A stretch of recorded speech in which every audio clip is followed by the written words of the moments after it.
PSC tips and ട്രിക്സിലേക്ക് ഏവർക്കും സ്വാഗതം. LGS 2024 ആദ്യത്തെ 3 ഘട്ട പരീക്ഷകൾ കഴിഞ്ഞിരിക്കുകയാണ്. 4ാം ഘട്ട പരീക്ഷ ഈ മാസം 7-ാം തീയതി നടക്കാനായിട്ട് പോവുകയാണ്. അപ്പോൾ അവർക്ക് വേണ്ടിയിട്ടുള്ള ക്ലാസ്സുകളാണ് നമ്മളിപ്പോൾ ചെയ്തുകൊണ്ടിരിക്കുന്നത്.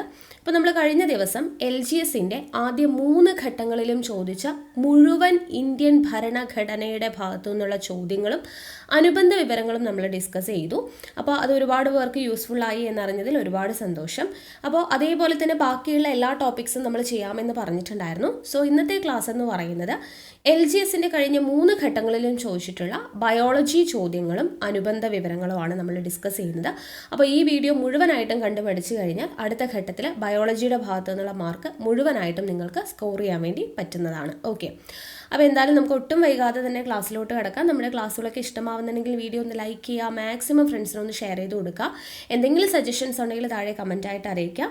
പിന്നെ നമ്മുടെ ടെലഗ്രാം ചാനലിൻ്റെ കാര്യം എല്ലാവർക്കും അറിയാലോ. PSC സംബന്ധമായിട്ടുള്ള ലേറ്റസ്റ്റ് അപ്ഡേറ്റ്സ്, PDF, അതുപോലെ തന്നെ വീഡിയോസിൻ്റെ നോട്ടിഫിക്കേഷൻ വരാത്തവർക്ക് നമ്മൾ അപ്ലോഡ് ചെയ്യുന്ന സമയത്ത് തന്നെ കൃത്യമായിട്ട് വീഡിയോസിൻ്റെ ലിങ്കൊക്കെ നമ്മൾ ടെലഗ്രാം വഴിയാണ് ഷെയർ ചെയ്ത് കൊടുക്കുന്നത്. സോ ടെലഗ്രാമിൻ്റെ ലിങ്ക് ഞാൻ താഴെ ഡിസ്ക്രിപ്ഷൻ ബോക്സിൽ കൊടുത്തിട്ടുണ്ട്. ജോയിൻ ചെയ്യാത്തവർ ആരെങ്കിലും ഉണ്ടെങ്കിൽ ഇപ്പോൾ തന്നെ ജോയിൻ ചെയ്യുക. ഓക്കെ, അപ്പോൾ നമുക്ക് ക്ലാസ് സ്റ്റാർട്ട് ചെയ്യാം. അപ്പോൾ 3 ഘട്ടത്തിലും ചോദിച്ച ബയോളജി ചോദ്യങ്ങളും അനുബന്ധ വിവരങ്ങളുമാണ്.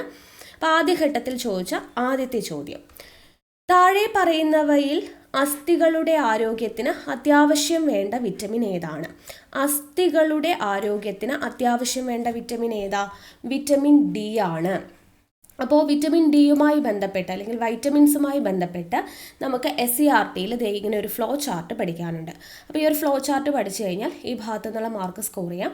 നമ്മളോട് ചോദിച്ചത് അസ്ഥികളുടെ ആരോഗ്യത്തിന് ആവശ്യമായതാണല്ലേ.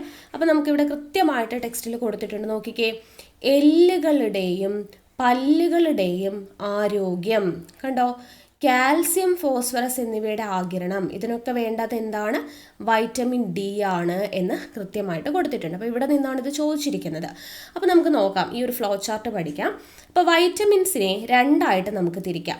വെള്ളത്തിൽ ലയിക്കുന്നവ എന്നും കൊഴുപ്പിൽ ലയിക്കുന്നവ എന്നും. കണ്ടോ, ഇവിടെ സെപ്പറേറ്റ് ചെയ്ത് കൊടുത്തിട്ടുണ്ട്. അപ്പോൾ വെള്ളത്തിൽ ലയിക്കുന്നവ ഏതൊക്കെയാ? വൈറ്റമിൻ Bയും വൈറ്റമിൻ Cയുമാണ്. അപ്പോൾ WBC എന്ന് ഓർത്താൽ മതി. വാട്ടറിലാണ് സൊല്യൂബിൾ ആയിട്ടുള്ളത്. വാട്ടർ സൊല്യൂബിൾ വൈറ്റമിൻസ് ആണ് Bയും Cയും. WBC എന്ന് ഓർത്ത് വെച്ചാൽ മതി. അപ്പോൾ വെള്ളത്തിൽ ലയിക്കുന്നവ Bയും Cയുമാണ്. ബാക്കി കൊഴുപ്പിൽ ലയിക്കുന്നവ vitamin K, vitamin E, vitamin D, പിന്നെ വൈറ്റമിൻ A. അപ്പോൾ കൊഴുപ്പ് നമ്മുടെ ശരീരത്തിന് കേട എന്ന് ഓർത്താൽ മതി. കേടാണ് എന്നുള്ള രീതിയിൽ കേട എന്ന് ഓർത്ത് കഴിഞ്ഞാൽ നമുക്ക് KEDA എന്നുള്ള രീതിയിൽ ഓർത്തിരിക്കാം. ഓക്കെ, അപ്പോൾ വൈറ്റമിൻ KEDA കേട ആണ് എന്ത്? കൊഴുപ്പിൽ ലയിക്കുന്ന വൈറ്റമിൻസ് എന്ന് പറയുന്നത്. ഇനി ഇതിൽ ഓരോ വൈറ്റമിൻസ് ആയിട്ട് നമുക്ക് പഠിക്കാം. അപ്പോൾ ആദ്യം തന്നെ നമ്മൾ പഠിക്കുന്നത് വൈറ്റമിൻ B, വെള്ളത്തിൽ ലയിക്കുന്നവ. അപ്പോൾ ധാന്യകങ്ങൾ, പ്രോട്ടീൻ എന്നിവ ശരീരത്തിൽ പ്രയോജനപ്പെടുത്തൽ, ചുവന്ന രക്താണുക്കളുടെ നിർമ്മാണം, ത്വക്കിൻ്റെ ആരോഗ്യം, ഇതിനൊക്കെ അത്യാവശ്യം വേണ്ട വൈറ്റമിൻ ആണ് വൈറ്റമിൻ B. നമ്മളോട് ചോദിച്ചിട്ടുണ്ട് ത്വക്കിൻ്റെ ആരോഗ്യം, അതുപോലെ തന്നെ ചുവന്ന രക്താണുക്കളുടെ നിർമ്മാണം, ഇതിനൊക്കെ ആവശ്യമായിട്ടുള്ള വൈറ്റമിൻ ഏതാണ് എന്ന് ചോദിച്ചാൽ ഏതാണ്? വൈറ്റമിൻ B ആണ്. ഇനി വൈറ്റമിൻ B ധാരാളമായി അടങ്ങിയിട്ടുള്ളത് എന്തിലൊക്കെയാണ്? ധാന്യങ്ങളുടെ തവിടിൽ അടങ്ങിയിട്ടുള്ള വൈറ്റമിൻ ഏതെന്ന് ചോദിക്കാറുണ്ട്. വൈറ്റമിൻ B ആണ്. തയമിൻ എന്നറിയപ്പെടുന്ന വൈറ്റമിൻ B ആണ്. മുട്ട, പാൽ, ചേമ്പില എന്നിവയിലും അടങ്ങിയിട്ടുണ്ട്. ഇനി വൈറ്റമിൻ C നോക്കുക. ഇവിടെ ചോദിക്കുന്ന ചോദ്യം ഇതാണ്, ത്വക്ക്, പല്ല്, മോണ, രക്തകോശങ്ങൾ എന്നിവയുടെ ആരോഗ്യത്തിന് ആവശ്യമായ വൈറ്റമിൻ ഏതാ? വൈറ്റമിൻ C ആണ്. ത്വക്ക്, പല്ല്, മോണ, രക്തകോശങ്ങൾ എന്നിവയുടെ ആരോഗ്യത്തിന് അത്യാവശ്യമായിട്ടുള്ള വൈറ്റമിൻ ആണ് വൈറ്റമിൻ C. വൈറ്റമിൻ C അടങ്ങിയിട്ടുള്ളത് പഴങ്ങൾ, നെല്ലിക്ക, മുരിങ്ങയില, പപ്പായ എന്നിവയിലൊക്കെയാണ് വൈറ്റമിൻ C അടങ്ങിയിട്ടുള്ളത് എന്നുള്ളത് ഓർത്തിരിക്കുക. ഇനി വൈറ്റമിൻ K എന്ന് പറയുന്നത് മുറിവുണ്ടാകുമ്പോൾ രക്തം കട്ടപിടിക്കാൻ സഹായിക്കുന്ന വൈറ്റമിൻ ഏത്? ഇങ്ങനെ തന്നെ ചോദിക്കും. മുറിവുണ്ടാകുമ്പോൾ രക്തം കട്ടപിടിക്കാൻ സഹായിക്കുന്ന വൈറ്റമിൻ K ആണ്. വൈറ്റമിൻ K അടങ്ങിയിട്ടുള്ളത് ക്യാബേജ്, ചീര, കോളിഫ്ലവർ എന്നിവയിലൊക്കെയാണ് അടങ്ങിയിട്ടുള്ളത്. അടുത്തത് വൈറ്റമിൻ ഇ. വൈറ്റമിൻ ഇ എന്ന് പറയുന്നത് നാഡികളുടെയും ചുവന്ന രക്താണുക്കളുടെയും ആരോഗ്യത്തിന് സഹായിക്കുന്നത് വൈറ്റമിൻ ഇ ആണ്. നാഡികളുടെയും ചുവന്ന രക്താണുക്കളുടെയും ആരോഗ്യത്തിന് സഹായിക്കുന്നത് വൈറ്റമിൻ ഇ. വൈറ്റമിൻ ഇ അടങ്ങിയിട്ടുള്ളത് സസ്യ എണ്ണകളിലാണ്. സസ്യ എണ്ണകളിൽ അടങ്ങിയിട്ടുള്ള വൈറ്റമിൻ ഏതാണ്? വൈറ്റമിൻ ഇ ആണ്. അടുത്തത് വൈറ്റമിൻ ഡി നമ്മൾ പറഞ്ഞു.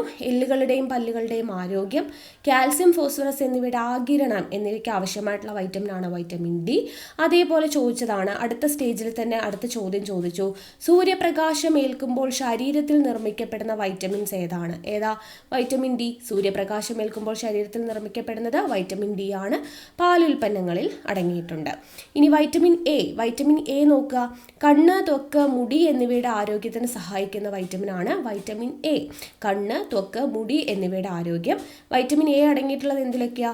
ക്യാരറ്റ്, ചീര, പാലുൽപ്പന്നങ്ങൾ, കരൾ, പയറില, ചേമ്പില, മുരിങ്ങയില, ഇതിലൊക്കെ കാണപ്പെടുന്ന വൈറ്റമിൻ ആണ് വൈറ്റമിൻ എ എന്ന് പറയുന്നത്. ഓക്കെ അല്ലേ? അപ്പോൾ ഇത്രയും കാര്യങ്ങൾ ആ ഒരു ചോദ്യമായിട്ട് ബന്ധപ്പെടുത്തിയിട്ട് അറിഞ്ഞിരിക്കുക.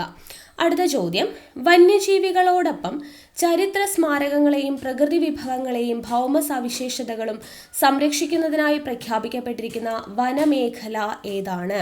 ഏതാണ്? ഓപ്ഷൻ എ ആണ്, നാഷണൽ പാർക്കുകളാണ്. വന്യജീവികളോടൊപ്പം ചരിത്ര സ്മാരകങ്ങളെയും പ്രകൃതി വിഭവങ്ങളെയും ഭൗമ സവിശേഷതകളും സംരക്ഷിക്കുന്നതിനായി പ്രഖ്യാപിക്കപ്പെട്ടിരിക്കുന്ന വനമേഖലയാണ് നാഷണൽ പാർക്കുകൾ. ഇതും SCERT നമുക്ക് തന്നിട്ടുണ്ട്.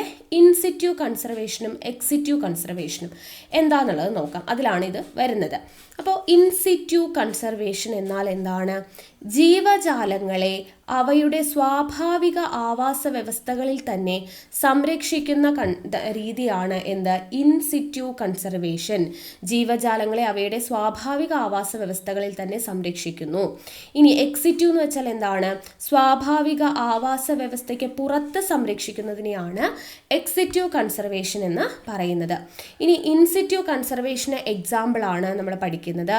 ആദ്യത്തേത് വന്യജീവി സങ്കേതങ്ങൾ, അടുത്തത് നാഷണൽ പാർക്കുകൾ. അപ്പോൾ ഇതിലെ നാഷണൽ പാർക്കുകളാണ് നമ്മളോട് ചോദിച്ചത്. നോക്കിക്കേ, വന്യജീവി സംരക്ഷണത്തോടൊപ്പം ഒരു മേഖലയിലെ ചരിത്ര സ്മാരകങ്ങൾ, പ്രകൃതി വിഭവങ്ങൾ, ഭൗമ സവിശേഷതകൾ എന്നിവ കൂടി സംരക്ഷിക്കുന്നതിനായി രൂപപ്പെട്ടിരിക്കുന്നവയാണ് നാഷണൽ പാർക്കുകൾ. ഇത് തന്നെയല്ലേ നമ്മളോട് ചോദിച്ചത്? വന്യജീവി സംരക്ഷണത്തോടൊപ്പം, കണ്ടോ, വന്യജീവികളോടൊപ്പം ചരിത്ര സ്മാരകങ്ങൾ, പ്രകൃതി വിഭവങ്ങൾ, ഭൗമ സവിശേഷതകളൊക്കെ സംരക്ഷിക്കുന്നതിന് വേണ്ടിയിട്ടുള്ള മേഖലയാണ് എന്ന് നമ്മൾ പറഞ്ഞു. അപ്പം നാഷണൽ പാർക്കുകളാണ് നമ്മളോട് ചോദിച്ചത്. നാഷണൽ പാർക്കുകൾക്ക് എക്സാമ്പിൾ ഇവിടെ കൊടുത്തിട്ടുണ്ട്. ഇരവികുളം, സൈലന്റ് വാലി, ആനമുടിച്ചോല, മതികെട്ടാൻ ചോല, പാമ്പാടും ചോലയൊക്കെ കേരളത്തിലെ നാഷണൽ പാർക്കുകളാണ്. ഇനി വന്യജീവി സങ്കേതങ്ങൾ എന്നാൽ എന്താണ്? ആവാസ വ്യവസ്ഥകളെ പരിരക്ഷിച്ചുകൊണ്ട് വന്യജീവികളുടെ വംശനാശം തടയാനായി പ്രഖ്യാപിക്കപ്പെട്ടിട്ടുള്ള വനമേഖലകളാണ് വന്യജീവി സങ്കേതങ്ങൾ. അതിന് എക്സാമ്പിൾ ആണ് പേപ്പാറ, പെരിയാർ, വയനാട് തുടങ്ങിയ വന്യജീവി സങ്കേതങ്ങൾ.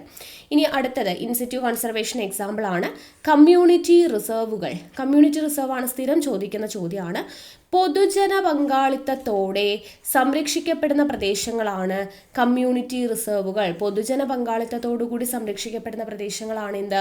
കമ്മ്യൂണിറ്റി റിസർവുകൾ. അതിന് എക്സാമ്പിൾ ആയിട്ട് ചോദിക്കുന്നത് കടലുണ്ടി. കടലുണ്ടി എന്ന് പറയുന്നത് എന്താണെന്നും നമ്മളോട് ചോദിച്ചിട്ടുണ്ട്, ചേരുമ്പടി ചേർക്കുന്ന ക്വസ്റ്റ്യൻസിൽ കേട്ടോ. അപ്പോൾ കടലുണ്ടി എന്ന് പറയുന്നത് ഒരു കമ്മ്യൂണിറ്റി റിസർവിന് എക്സാമ്പിൾ ആണ്. മലപ്പുറം, കോഴിക്കോട് ജില്ലകളിലായിട്ടാണ് കടലുണ്ടി കമ്മ്യൂണിറ്റി റിസർവ് സ്ഥിതി ചെയ്യുന്നത്.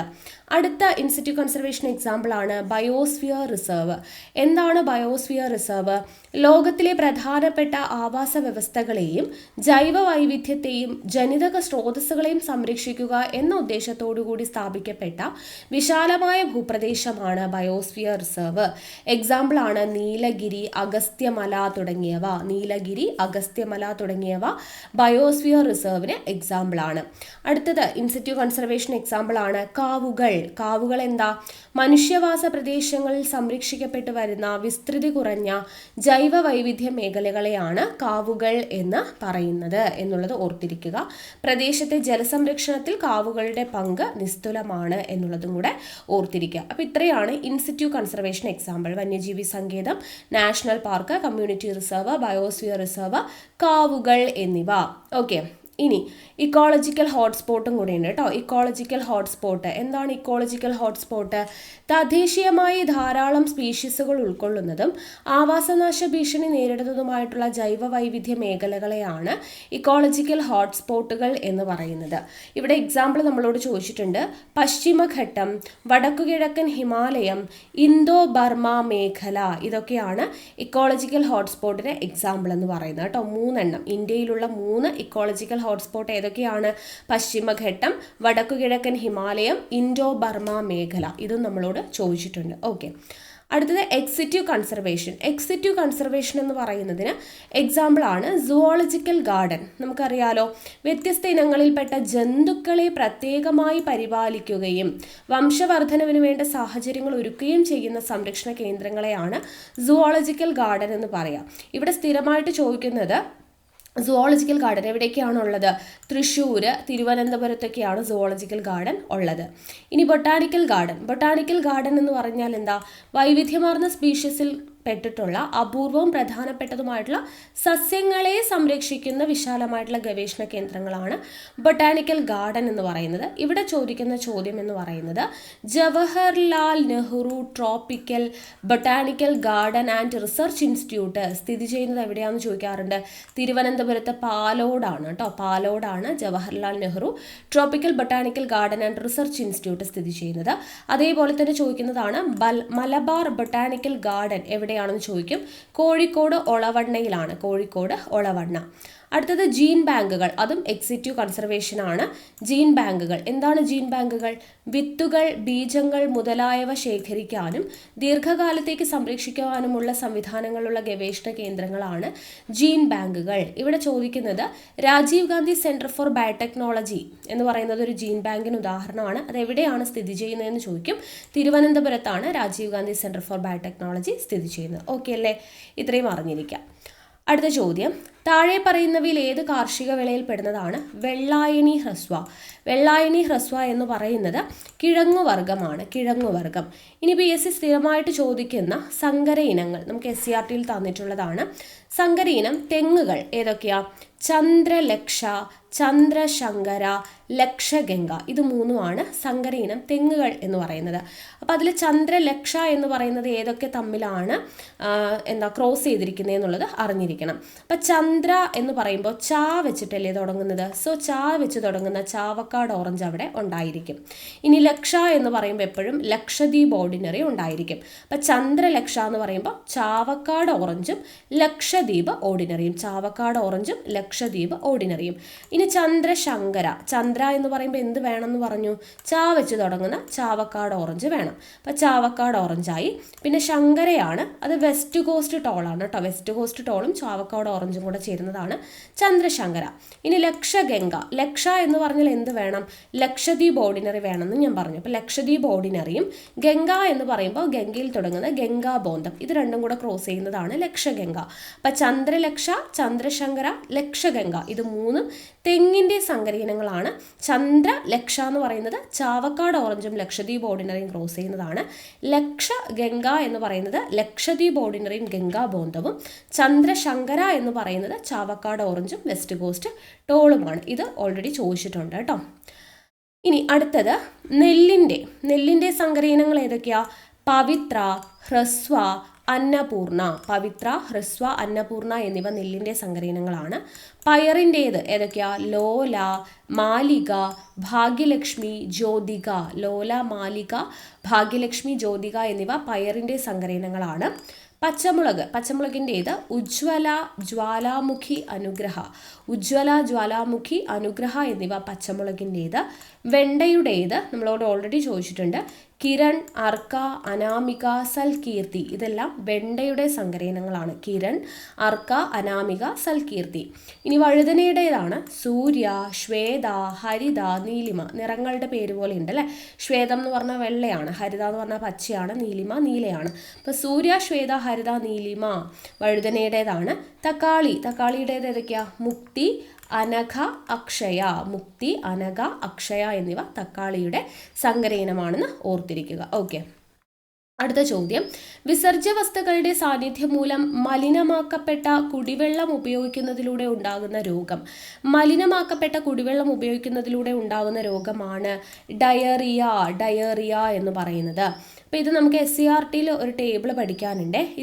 ഇത് നമുക്ക് ഇമ്പോർട്ടൻ്റ് ആണ്. ഓക്കെ, നോക്കുക. വായുവിലൂടെ പകരുന്നത്, വെള്ളം, ആഹാരം എന്നിവയിലൂടെ പകരുന്നത്, ഈച്ച മുഖേന, കൊതുക് മുഖേന, സമ്പർക്കം മുഖേനയൊക്കെ പകരുന്ന രോഗങ്ങൾ ഇതിൽ നിന്നും ചോദിക്കും. ഇനി അപ്പോൾ വായുവിലൂടെ പകരുന്ന രോഗങ്ങൾ ഏതൊക്കെയാ? ജലദോഷം, ചിക്കൻ പോക്സ്, മീസിൽസ്, ക്ഷയം. അപ്പോൾ ഇത് ഓർക്കാൻ വേണ്ടി ഞാനൊരു കോഡ് പറഞ്ഞിട്ടുണ്ടായിരുന്നു. ജലം നമ്മൾ കുടിക്കുന്നതും, ചിക്കൻ നമ്മൾ കഴിക്കുന്നതും, മീൽസ് നമ്മൾ കഴിക്കുന്നതും, കഷായം നമ്മൾ കുടിക്കുന്നതൊക്കെ വായിലൂടെയാണ് എന്ന് ഓർത്താൽ മതി. വായുവിലൂടെ എന്നുള്ള രീതിയിൽ കണക്ട് ചെയ്യാം. അപ്പോൾ വായുവിലൂടെ പകരുന്ന രോഗങ്ങളാണ് ജലദോഷം, ചിക്കൻ പോക്സ്, മീസിൽസ്, ക്ഷയം എന്നിവ. ഇനി വെള്ളം, ആഹാരം എന്നിവയിലൂടെ പകരുന്നതാണ് എലിപ്പനി, ടൈഫോയിഡ്, കോളറ, മഞ്ഞപ്പിത്തം. എലിപ്പനി, ടൈഫോയിഡ്, കോളറ, മഞ്ഞപ്പിത്തം എന്നിവ വെള്ളം, ആഹാരം എന്നിവയിലൂടെയാണ് പകരുന്നത്. ഈച്ച മുഖേന പകരുന്നതാണ് കോളറ, വയറിളക്കം. അപ്പോൾ കോളറ എന്ന് പറയുന്നത് ഈച്ച മുഖേനയും പകരുന്നുണ്ട്, വെള്ളം, ആഹാരം എന്നിവയിലൂടെയും പകരുന്നുണ്ട്. ഇനി കൊതുക് മുഖേന പകരുന്നതാണ് മന്ത്, മലമ്പനി, ഡെങ്കിപ്പനി, ചിക്കുൻ ഗുനിയ. മന്ത്, മലമ്പനി, ഡെങ്കിപ്പനി, ചിക്കുൻ ഗുനിയ എന്നിവ കൊതുക് മുഖേന പകരുന്നു.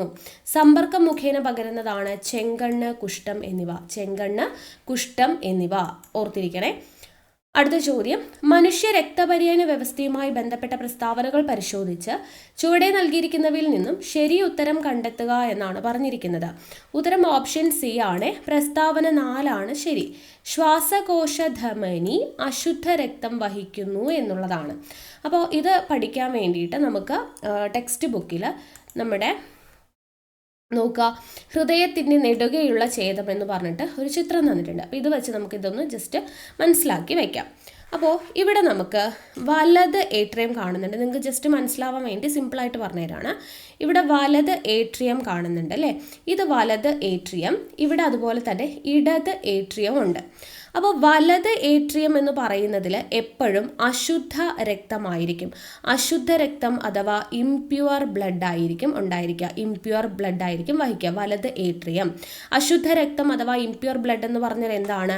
കാർബൺ ഡൈ ഓക്സൈഡിൻ്റെ അളവ് കൂടുതലുള്ള രക്തത്തെയാണ് എന്തെന്ന് പറയുന്നത്? ഇംപ്യുവർ ബ്ലഡ്, അശുദ്ധ രക്തം എന്ന് പറയുന്നത്. അപ്പോൾ വലത് ഏട്രിയം എപ്പോഴും ക്യാരി ചെയ്യുന്നത് അശുദ്ധ രക്തവും, ഇടത് ഏട്രിയം എപ്പോഴും ക്യാരി ചെയ്യുന്നത് ശുദ്ധ രക്തവുമാണ്, പ്യുവർ ആയിട്ടുള്ളത്. പ്യുവർ ആയിട്ടുള്ള രക്തം എന്ന് പറഞ്ഞാൽ എന്താണ്? ശുദ്ധരക്തം എന്ന് പറഞ്ഞാൽ ഓക്സിജന്റെ അളവ് കൂടുതലുള്ളതാണ് ഏത്? പ്യുവർ ആയിട്ടുള്ള ബ്ലഡ്, ശുദ്ധരക്തം എന്ന് പറയുന്നത്. അപ്പോൾ വലത് ഏട്രിയം ക്യാരി ചെയ്യുന്നത് ഇംപ്യുവർ ബ്ലഡും ഇടത് ഏട്രിയം ക്യാരി ചെയ്യുന്നത് എപ്പോഴും പ്യുവർ ബ്ലഡും ആയിരിക്കും എന്നുള്ളത് ഓർത്തിരിക്കുക.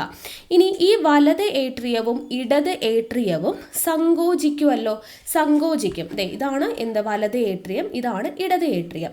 അപ്പോൾ ഇത് രണ്ടും കൂടെ ഇങ്ങ് സങ്കോചിക്കുമ്പോൾ ഇത് താഴത്തോട്ടാണ് പോകുന്നത് അല്ലേ? ഈ രക്തം എങ്ങോട്ടാണ് പോകുന്നത്? വെൻട്രിക്കിൾസിലേക്കാണ് പോകുന്നത്. വെൻട്രിക്കിൾസ് കണ്ടോ, ഇവിടെ വലത് വെൻട്രിക്കിൾ ഉണ്ട്, ഈ കാണുന്നതാണ് വലത് വെൻട്രിക്കിൾ, ഇവിടെ ഇടത് വെൻട്രിക്കിൾ ഉണ്ട്. അപ്പോൾ വലത് വെൻട്രിക്കിളിലേക്കും ഇടത് വെൻട്രിക്കിളിലേക്കും എന്ത് ചെയ്യും?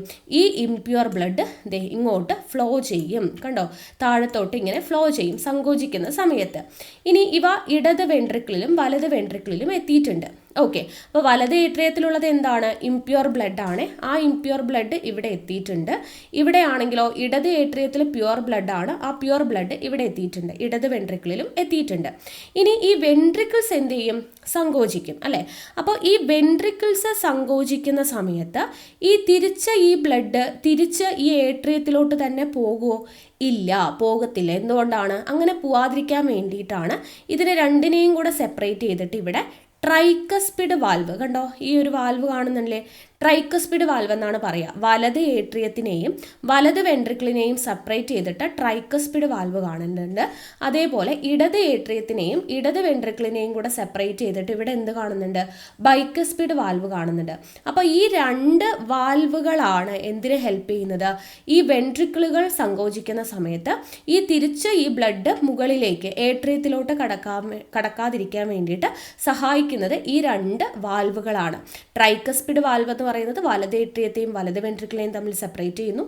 ഇടത് ഏട്രിയത്തിനെയും ഇടത് വെൻട്രിക്കിളിനെയും സെപ്പറേറ്റ് ചെയ്യുന്നത് ബൈക്കസ്പിഡ് വാൽവാണ്. അപ്പം അങ്ങനെ ഇതിലേക്ക് ഏട്രിയത്തിലോട്ട് ബ്ലഡ് പോകുന്നില്ല. പിന്നെ എങ്ങോട്ട് പോകുന്നു? പിന്നെ എങ്ങോട്ടാണ് പോകുന്നത് എന്ന് ചോദിച്ചു കഴിഞ്ഞാൽ, വലത് വെൻട്രിക്കിൾ സങ്കോചിക്കുന്ന സമയത്ത് ഈ രക്തകോശങ്ങൾ എന്താ ചെയ്യുന്നത്? രക്തം എന്ന് പറയുന്നത് ശ്വാസകോശ ധമനി വാൽവ് കണ്ടോ? നിങ്ങളിവിടെ പേര് കൊടുത്തിരിക്കുന്നത് കണ്ടോ? ശ്വാസകോശ ധമനി വാൽവ്. അതെ, ഈ കാണുന്നതാണ് ശ്വാസകോശ ധമനി വാൽവ് എന്ന് പറയുന്നത്. അപ്പോൾ ഈ ശ്വാസകോശ ധമനി വാൽവിലേക്ക് പോകും ഈ ഇംപ്യൂർ ആയിട്ടുള്ള ബ്ലഡ് കേട്ടോ. ഇംപ്യൂർ ആയിട്ടുള്ള ബ്ലഡാണ് ഇവിടെ വലത് ഏട്രിയത്തിൽ നിന്നും വന്നിട്ടുള്ള ഇംപ്യൂർ ആയിട്ടുള്ള അശുദ്ധ രക്തം എങ്ങോട്ട് പോകുന്നു? ശ്വാസകോശ ധമനി വാൽവിലേക്ക്. അതെങ്ങോട്ടാണ് പോകുന്നത്? അത് ഓപ്പൺ ചെയ്യുന്നത് നോക്കിക്കേ, ഇടത് ശ്വാസകോശ ധമനിയിലോട്ടാണ് അത് ഓപ്പൺ ചെയ്യുന്നത്. അപ്പോൾ ഇടത് ശ്വാസകോശ ധമനിയിലേക്ക് ഏത് ബ്ലഡാണ് പോയത്? ഇംപ്യുവർ. കണ്ടോ? അശുദ്ധ രക്തമാണ് പോയത്. കണ്ടല്ലോ. ഇനി ഇടത് വെൻട്രിക്കിൾ അത് സങ്കോചിച്ചിട്ട് ഇതിൻ്റെ എവിടേക്കാണ് പോകുന്നത് രക്തം? മഹാധമനി വാൽവ്. കണ്ടോ? ഇവിടെ ഒരു വാൽവ് കാണപ്പെടുന്നുണ്ട്, അതിൻ്റെ പേരാണ് മഹാധമനി വാൽവ്. അപ്പോൾ ഇവിടെ പ്യുവർ ആയിട്ടുള്ള ബ്ലഡ് ശുദ്ധരക്തമാണ്. ആ ശുദ്ധരക്തം ഈ പറയുന്ന മഹാധമനി വാൽവിലേക്ക് പോയി. ഇതെങ്ങോട്ടാണ് ഓപ്പൺ ചെയ്യുന്നത്? ഇത് എങ്ങോട്ട് പോയി? ഇവിടേക്ക് പോയിട്ട് എങ്ങോട്ടാണ് പോകുന്നത്? മഹാധമനിയിലോട്ടാണ് ഈ പ്യുവർ ആയിട്ടുള്ള ബ്ലഡ് പോകുന്നത്. അപ്പോൾ നിങ്ങൾ മനസ്സിലാക്കി വെക്കേണ്ട ഒരു കാര്യം, നോർമലി ധമനികൾ എപ്പോഴും ക്യാരി ചെയ്യുന്നത് എന്തായിരിക്കും? പ്യുവർ ബ്ലഡ് ആയിരിക്കും. ധമനികൾ എപ്പോഴും ക്യാരി ചെയ്യുന്നത് പ്യുവർ ബ്ലഡും സിരകൾ എപ്പോഴും ക്യാരി ചെയ്യുന്നത് ഇംപ്യുവർ ബ്ലഡും ആയിരിക്കും. അതായത് ധമനികൾ എപ്പോഴും ശുദ്ധരക്തവും സിരകൾ എപ്പോഴും അശുദ്ധ രക്തവുമായിരിക്കും ക്യാരി ചെയ്യുക. പക്ഷേ ഇവിടെ എന്ത് വ്യത്യാസം വരുന്നുണ്ട്? ഇവിടെ ഇടത് ശ്വാസകോശ ധമനിയുടെ പ്രത്യേകതയാണ്. ഇവിടെ എന്താ ചെയ്യുന്നത്? ഇവിടെ ഇംപ്യുവർ ബ്ലഡ് ആണ്. നമ്മൾ പറഞ്ഞില്ലേ, വലത് വെൻട്രിക്കിൾ സങ്കോചിക്കുമ്പോൾ ഈ പറയുന്ന ശ്വാസകോശ ധമനി വാൽവിലൂടെ പോയിട്ട് അത് ഇടത് ശ്വാസകോശ ധമനിയിലേക്കാണ് ഓപ്പൺ ചെയ്യുന്നതെന്ന് പറഞ്ഞു. അപ്പോൾ ഇടത് ശ്വാസകോശ ധമനി ക്യാരി ചെയ്യുന്നത് ഇംപ്യുവർ ബ്ലഡ് ആണ്. ഓക്കെ, എന്താണ്? ഇംപ്യുവർ, അശുദ്ധ രക്തമാണ്. അതേപോലെ തന്നെ ഓർത്തിരിക്കുക, ഇടത് ശ്വാസകോശ സിരകൾ ക്യാരി ചെയ്യുന്നത് എന്താണ്? അത് ശുദ്ധരക്തമാണ്. Okay, yes. അപ്പോൾ ഇവിടെ ഇംപ്യുവർ അല്ല, ഇവിടെ പ്യുവർ ആയിട്ടുള്ളതാണ്. അപ്പോൾ ഇത് രണ്ടും എക്സെപ്ഷൻ ആണ്. അപ്പോൾ നിങ്ങൾ ഓർത്തിരിക്കുക, ഇടത് ശ്വാസകോശ ധമനി ക്യാരി ചെയ്യുന്നത് അശുദ്ധ രക്തവും ഇടത് ശ്വാസകോശ സിരകൾ ക്യാരി ചെയ്യുന്നത് ശുദ്ധരക്തവുമാണ്. ഇതൊരു എക്സെപ്ഷൻ ആണ്. സാധാരണ രീതിയിൽ ധമനികൾ പ്യുവറും സിരകൾ ഇംപ്യുവറുമാണ് ക്യാരി ചെയ്യുക. പക്ഷേ ഇവിടെ ഇടത് ശ്വാസകോശ ധമനി ഇംപ്യുവറും ഇടത് ശ്വാസകോശ സിര പ്യുവർ ബ്ലഡുമാണ് ക്യാരി ചെയ്യുന്നത് എന്നുള്ളത് ഓർത്തിരിക്കുക. അതാണ് നമ്മളോട് ഇവിടെ സ്റ്റേറ്റ്മെന്റ് ആയിട്ട് കൊടുത്തിട്ടുള്ളത്. നോക്കിക്കേ, എല്ലാ ധമനികളും ശുദ്ധരക്തം വഹിക്കുന്നു. എല്ലാ ധമനികളും ശുദ്ധരക്തമാണോ? അല്ല, മോസ്റ്റ്ലി എല്ലാ ധമനികളും ശുദ്ധരക്തമാണ്. പക്ഷെ അവിടെ ഒരു എക്സെപ്ഷൻ ഉണ്ട്. എന്താണ്? ശ്വാസകോശ ധമനി എന്ന് പറയുന്നത് ഇംപ്യുവർ ബ്ലഡ് ആണ് ക്യാരി ചെയ്യുന്നത്, അശുദ്ധ രക്തമാണ് വഹിക്കുന്നത്. അപ്പോൾ ഈ സ്റ്റേറ്റ്മെന്റ് തെറ്റായി. പിന്നെ എല്ലാ സിരകളും അശുദ്ധ രക്തം വഹിക്കുന്നു. എല്ലാ സിരകളും അല്ല, മോസ്റ്റ്ലി എല്ലാ സിരകളും അശുദ്ധ രക്തമാണ്. പക്ഷേ ഇടത് ശ്വാസകോശ സിര എന്ത് ചെയ്യുന്നുണ്ട്? ഇവിടെ ശുദ്ധരക്തം വഹിക്കുന്നുണ്ട് എന്ന് നമ്മൾ പഠിച്ചു. സോ അതും എന്താണ്? തെറ്റിപ്പോയി. പിന്നെ കൊറോണറി ധമനി അശുദ്ധരക്തം വഹിക്കുന്നു, അതും തെറ്റാണ്. ശ്വാസകോശ നമ്മൾ പറഞ്ഞു എന്താണ്? ബാക്കിയുള്ള ധമനികളൊക്കെ എന്താ? ശുദ്ധരക്തമാണ് വഹിക്കുക, അല്ലേ? അപ്പോൾ അവിടെ അശുദ്ധരക്തം എന്നാ കൊടുത്തിരിക്കുന്നത്, അത് തെറ്റിപ്പോയി. പിന്നെ ശ്വാസകോശ ധമനി അശുദ്ധരക്തം വഹിക്കുന്നു, നമ്മളിപ്പോൾ പഠിച്ചില്ലേ? ശ്വാസകോശ ധമനി അശുദ്ധരക്തമാണ് വഹിക്കുന്നത്, അത് ശരിയാണ്. അപ്പോൾ നാലാമത്തെ പ്രസ്താവന അതുകൊണ്ടാണ് ശരിയായത്. ഓർത്തിരിക്കണേ, ഇമ്പോർട്ടൻ്റ് ആണ്. ഓക്കെ, അടുത്ത ചോദ്യം, കേംബ്രിഡ്ജ് യൂണിവേഴ്സിറ്റിയിലെ ഗവേഷകർ കൃത്രിമ രീതിയിൽ സൃഷ്ടിച്ചെടുത്ത ബാക്ടീരിയ ഏതെന്നാണ് ചോദിച്ചിരിക്കുന്നത്. ഇത് നമുക്ക് ന്യൂ SCERT ടെക്സ്റ്റ് ബുക്കിലുള്ള ഒരു ചോദ്യമാണ്. ഈക്കോളൈ ബാക്ടീരിയ എന്നുള്ളതാണ് ആൻസർ. E. coli bacteria. അപ്പോൾ നമുക്ക് നോക്കാം. പുതിയ ടെക്സ്റ്റ് ബുക്കിൽ ഇതാണ് അവിടെ കൊടുത്തിരിക്കുന്നത്, ജീവന്റെ താക്കോൽ ശാസ്ത്രത്തിന്റെ സേഫിൽ എന്ന് പറയുന്നത്.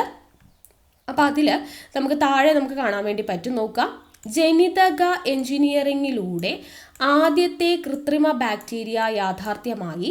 കുടലിലും മണ്ണിലും ജീവിക്കുന്ന ഈക്കോളൈ ബാക്ടീരിയയാണ് കേംബ്രിഡ്ജിലെ ഒരു സംഘം ഗവേഷകർ കൃത്രിമ രീതിയിലൂടെ സൃഷ്ടിച്ചത്? കണ്ടോ, സാവധാനത്തിലാണെങ്കിലും വളരുന്നതിനും വിഭജിക്കുന്നതിനും കൃത്രിമ ബാക്ടീരിയയ്ക്ക് കഴിയും. അപ്പോൾ ഇവിടെ നിന്നാണ് നമുക്കത് ചോദിച്ചിരിക്കുന്നത്. അപ്പോൾ നിങ്ങൾ ആലോചിച്ച് നോക്കുക, ജനിതക എഞ്ചിനീയറിംഗിലൂടെ പഠിക്കണേ. ജനിതക എഞ്ചിനീയറിംഗിലൂടെ ആദ്യമായിട്ട് കൃത്രിമ ബാക്ടീരിയ ഉണ്ടായി. ഏതാണ്? E. coli bacteria. അപ്പോൾ കേംബ്രിഡ്ജിലെ ഒരു സംഘം ഗവേഷകരാണ് ഇത് കൃത്രിമ രീതിയിൽ സൃഷ്ടിച്ചത്. ഇതിൻ്റെ പ്രത്യേകത എന്താ? ഈക്കോളൈ ബാക്ടീരിയ കുടലിലും ജീവിക്കും, മണ്ണിലും ജീവിക്കുന്നുണ്ട്. കുടലിലും ജീവിക്കുന്നുണ്ട്, മണ്ണിലും ജീവിക്കുന്ന ബാക്ടീരിയ ആണ് ഏത്? ഈക്കോളൈ ബാക്ടീരിയ എന്ന് പറയുന്നത്. ഇത് സാവധാനത്തിലാണെങ്കിലും എന്ത് ചെയ്യുന്നുണ്ട്? വളരുന്നുണ്ട്, വിഭജിക്കുന്നും ഉണ്ട് എന്നുള്ള കാര്യം ഓർത്തിരിക്കുക. ഇനി അതുമായി ബന്ധപ്പെട്ട കുറച്ച് കാര്യങ്ങളും കൂടെ. പ്രകൃതിയിൽ കാണപ്പെടുന്ന ബാക്ടീരിയയും ലാബിൽ നിർമ്മിക്കപ്പെട്ട ബാക്ടീരിയയും തമ്മിലുള്ള സാങ്കല്പിക സംഭാഷണമാണ് നമ്മളിപ്പോൾ കണ്ടത്. ഇനി ചലനം, പ്രതികരണം. ഇവിടെ ജീവലക്ഷണങ്ങൾ എന്ന് പറഞ്ഞു കൊടുത്തിട്ടുണ്ട്. എന്തൊക്കെയാണ് ജീവലക്ഷണങ്ങൾ? ജീവനുണ്ട് എന്നറിയാനുള്ള ലക്ഷണങ്ങൾ എന്തൊക്കെയാ? ചലനം, പ്രതികരണം, ശ്വസനം, വളർച്ച, പ്രത്യുൽപാദനം, ഇതൊക്കെയാണ് ജീവലക്ഷണം എന്ന് പറയുന്നത്. ഇനി കോശം എന്താണ്? ജീവന്റെ ഘടനാപരവും ജീവധർമ്മപരവുമായിട്ടുള്ള അടിസ്ഥാന ഘടകമാണ് കോശം എന്ന് പറയുന്നത്. ജീവന്റെ നിലനിൽപ്പിന് ആധാരമായിട്ടുള്ള എല്ലാ പ്രവർത്തനങ്ങളും നടക്കുന്നത് എവിടെയാ? കോശങ്ങളിൽ വച്ചാണ് നടക്കുന്നത്. ഇനി കോശഘടനയ്ക്കും കോശങ്ങളിൽ നടക്കുന്ന പ്രവർത്തനങ്ങൾക്കും നിരവധി തന്മാത്രകൾ ആവശ്യമാണ് എന്നുള്ളത് ഓർത്തിരിക്കുക. Carbon, hydrogen, oxygen, nitrogen, phosphorus, calcium എന്നിങ്ങനെയുള്ള മൂലകങ്ങൾ പലതരത്തിൽ കൂടിച്ചേർന്നാണ് ഈ തന്മാത്രകൾ രൂപപ്പെടുന്നത് എന്ന് കൊടുത്തിട്ടുണ്ട്. ഇനി എന്താണ് ബയോമോളിക്യൂൾസ് എന്ന് പറയുന്നത്? Carbohydrate, protein, lipid, nucleic acid, ഇതെല്ലാം ജീവന്റെ അടിസ്ഥാന നിർമ്മാണ ഘടകങ്ങളാണ്. ഇവയാണ് ബയോമോളിക്യൂൾസ് എന്നറിയപ്പെടുന്നത്. ഈ ഒരു ചാപ്റ്റർ നമ്മൾ കംപ്ലീറ്റ് ആയിട്ട് ന്യൂ SCERTയുടെ ചാപ്റ്റർ കംപ്ലീറ്റ് ആയിട്ട് ക്ലാസ് എടുത്തിട്ടുണ്ട്. കാണാത്തവരുണ്ടെങ്കിൽ കണ്ടു നോക്കുക കേട്ടോ. അപ്പോൾ carbohydrate, protein, lipid, nucleic acid, ഇതൊക്കെയാണ് ജീവന്റെ അടിസ്ഥാന നിർമ്മാണ ഘടകങ്ങൾ. അതാണ് ബയോമോളിക്യൂൾസ് എന്ന് അറിയപ്പെടുന്നത്. ഈ ബയോമോളിക്യൂൾസ് അതിന് എക്സാമ്പിൾ ആയിട്ട് കൊടുത്തിട്ടുണ്ട്. നോക്കുക, ബയോമോളിക്യൂൾസ് ഏതൊക്കെയാ? Carbohydrate, lipids, proteins, nucleic acids. അതിൽ കാർബോഹൈഡ്രേറ്റിന് എക്സാമ്പിളാണ് glucose, fructose, sucrose, starch, cellulose. ഏതൊക്കെയാ? Glucose, fructose, sucrose, starch, cellulose എന്നിവയാണ് കാർബോഹൈഡ്രേറ്റ്സ്. ഇനി ലിപ്പിഡ്സ് എന്ന് പറയുന്നത് കൊഴുപ്പുകൾ, എണ്ണകൾ എന്നിവയാണ്. കൊഴുപ്പുകൾ, എണ്ണകളാണ് ലിപ്പിഡ്സ്. പ്രോട്ടീൻസ് എന്ന് പറയുന്നത് ഏതൊക്കെയാണ്? എൻസൈമുകൾ, ഹോർമോണുകൾ, ആൻറ്റിബോഡികൾ. എൻസൈമുകൾ, ഹോർമോണുകൾ, ആൻറ്റിബോഡികൾ. ന്യൂക്ലിയിക് ആസിഡ്സ് ആണ് DNA-യും RNA-യും. ഓക്കെ, അത്രയും ഓർത്തിരിക്കുക. അടുത്ത ചോദ്യം, താഴെ പറയുന്നവയിൽ വൈറസ് മൂലമുണ്ടാവുന്ന രോഗബാധ ഏതാണ്? വൈറസ് മൂലമുണ്ടാവുന്ന രോഗബാധ ചിക്കൻ പോക്സ് ആണ്. ചിക്കൻ പോക്സ് എന്ന് പറയുന്നത് വൈറസ് മൂലമാണ് ഉണ്ടാവുന്നത്. ബാക്കി കോളറ, കുഷ്ഠം, ട്യൂബർകുലോസിസ് അതായത് ക്ഷയം എന്നിവ ഏത് തരം രോഗമാണ്? ബാക്ടീരിയ രോഗങ്ങളാണ്. ഈ പറയുന്ന എല്ലാം തന്നെ എന്താണ്? ബാക്ടീരിയ രോഗങ്ങളാണ് എന്നുള്ളത് ഓർത്തിരിക്കുക. ഇനി ഇതിൻ്റെ എല്ലാം ബാക്ടീരിയ ഏതാണ് എന്നുള്ളത്, ഇതിന് കാരണമായ ബാക്ടീരിയ കോളറയ്ക്ക് കാരണമായിട്ടുള്ളത് വിബ്രിയോ കോളറയാണ്. അപ്പോൾ ഇത് തന്നെ നമ്മളോട് അടുത്ത ഘട്ടത്തിൽ ചോദിച്ചിട്ടുണ്ടായിരുന്നു കേട്ടോ. അപ്പോൾ ഇങ്ങനെ റിലേറ്റഡ് ആയിട്ടുള്ളത് പഠിക്കുക. കോളറയുടെ ബാക്ടീരിയ കാരണമായിട്ടുള്ള രോഗകാരി ആരാ? Vibrio cholera. ഇനി കുഷ്ഠത്തിന് കാരണമായിട്ടുള്ളത് ആരാണ്? മൈക്കോ ബാക്ടീരിയം ലെപ്രയാണ്. മൈക്കോ ബാക്ടീരിയം ലെപ്രയാണ് കുഷ്ഠത്തിന് കാരണമായിട്ടുള്ളത്. ട്യൂബർകുലോസിസ് അഥവാ ക്ഷയരോഗത്തിന് കാരണമായിട്ടുള്ളത് മൈക്കോ ബാക്ടീരിയം ട്യൂബർകുലോസിസ് ആണ്. മൈക്കോ ബാക്ടീരിയം ട്യൂബർകുലോസിസ് ആണ് ട്യൂബർകുലോസിസിന് കാരണമായിട്ടുള്ളത് എന്നുള്ളത് ഓർത്തിരിക്കുക. ഓക്കെ അല്ലേ? യെസ്. ഇനി അടുത്ത ചോദ്യം, ജീവകം B12 അപര്യാപ്തത മൂലമുണ്ടാവുന്ന രോഗം ഏതാണ്? ജീവകം B12 അപര്യാപ്തത മൂലം ഉണ്ടാവുന്ന രോഗമാണ് പെർനീഷ്യസ് അനീമിയ. ഓർത്തിരിക്കുക. അടുത്തത്, പ്രഥമ ശുശ്രൂഷയുടെ ലക്ഷ്യങ്ങൾ മുകളിൽ പറഞ്ഞതെല്ലാം വരുന്നുണ്ട്. വേദന കുറയ്ക്കുക, ജീവൻ രക്ഷിക്കുക, ഗുരുതരാവസ്ഥ ഒഴിവാക്കുക, ഇതൊക്കെ എന്താണ്? പ്രഥമ ശുശ്രൂഷയുടെ ലക്ഷ്യങ്ങളാണ് എന്നുള്ളത് ഓർത്തിരിക്കുക കേട്ടോ. ഈ ജീവകവുമായി ബന്ധപ്പെട്ടിട്ടുള്ള കാര്യങ്ങൾ നമ്മൾ ഇനിയും പഠിക്കുന്നുണ്ട്. അടുത്ത ചോദ്യം, ജീവിതശൈലി രോഗങ്ങൾ ഉണ്ടാവാനുള്ള പ്രധാന കാരണം എന്താണെന്നാണ് ചോദിച്ചിരിക്കുന്നത്. ജീവിതശൈലി രോഗത്തിൻ്റെ പ്രധാന കാരണം അനാരോഗ്യകരമായ ഭക്ഷണശീലമാണ്. അത് SCERTയിൽ കൃത്യമായിട്ട് കൊടുത്തിട്ടുണ്ട്. ജീവിതശൈലി രോഗങ്ങൾ നോക്കുക, അനാരോഗ്യകരമായ ജീവിത രീതി ക്ഷണിച്ചു വരുത്തുന്ന രോഗങ്ങളാണ് ജീവിതശൈലി രോഗങ്ങൾ. അതിൽ ഭക്ഷണശീലത്തിൽ വന്ന മാറ്റങ്ങൾ, വ്യായാമമില്ലായ്മ, മാനസിക സംഘർഷം, മദ്യപാനം, പുകവലി, മയക്കുമരുന്ന് ഉപയോഗം ഇതെല്ലാം ജീവിതശൈലി രോഗങ്ങൾക്ക് കാരണമാവുന്നുണ്ട്. അപ്പോൾ അനാരോഗ്യകരമായിട്ടുള്ള ജീവിത രീതിയാണ്. അപ്പോൾ അതിൽ അനാരോഗ്യകരമായിട്ടുള്ള ഭക്ഷണശീലം വരും, വ്യായാമമില്ലായ്മ, മാനസിക സംഘർഷം, മദ്യപാനം, പുകവലി, മയക്കുമരുന്ന് ഉപയോഗം ഇതെല്ലാം ജീവിതശൈലി രോഗങ്ങൾക്ക് കാരണമാണ്. ഇനി ജീവിതശൈലി രോഗങ്ങൾ ഏതൊക്കെയാണെന്നുള്ളതും കൂടെ കൊടുത്തിട്ടുണ്ട് ടെക്സ്റ്റിൽ. പ്രമേഹം എന്ന് പറയുന്നതിൻ്റെ കാരണം എന്താ?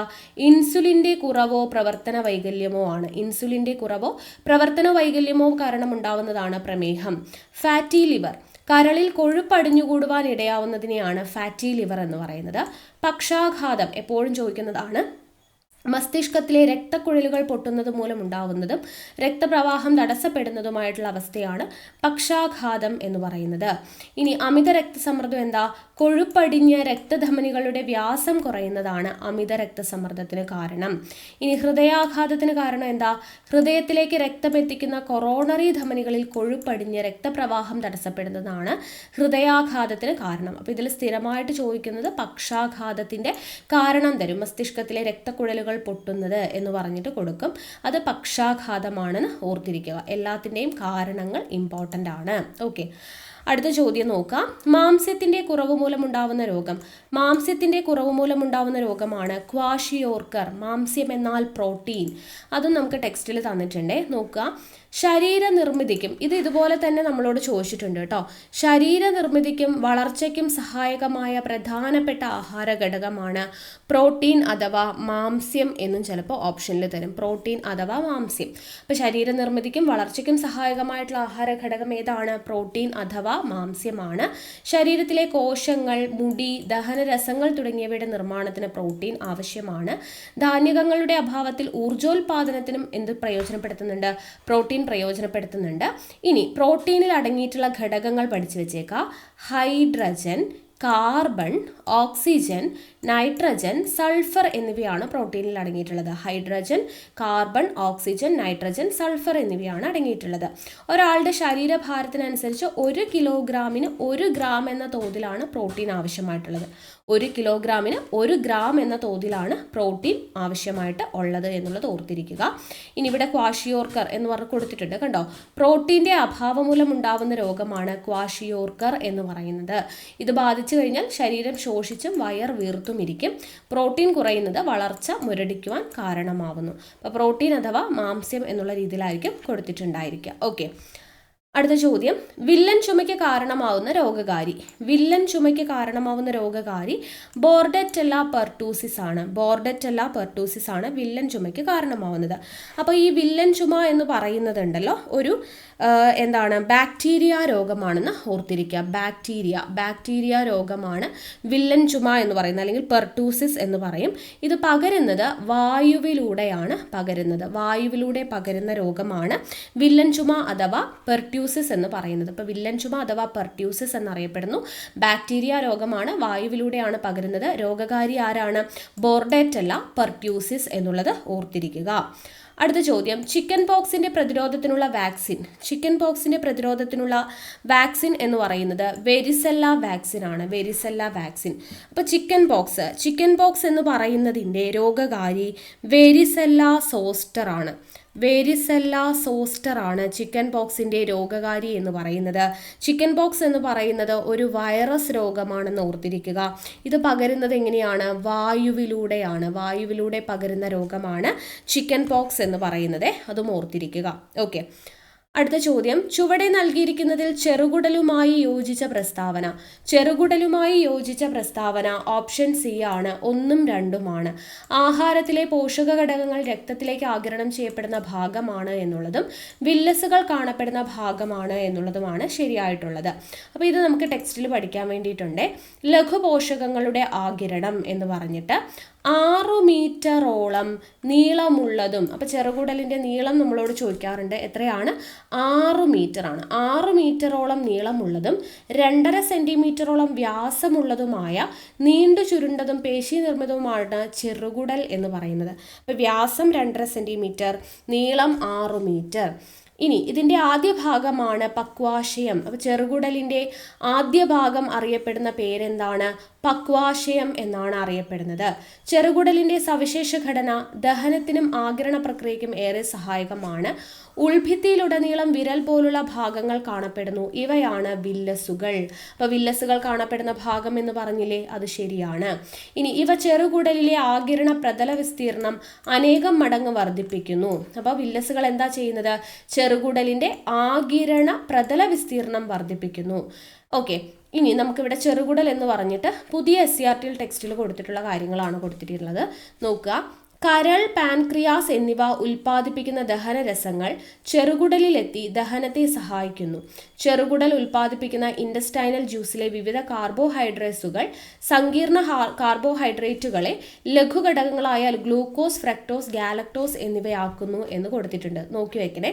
കരൾ, പാൻക്രിയാസ് എന്നിവ ഉൽപ്പാദിപ്പിക്കുന്ന ദഹനരസങ്ങൾ എന്താ ചെയ്യുന്നത്? ചെറുകുടലിലെത്തിയിട്ട് ദഹനത്തെ സഹായിക്കുന്നു.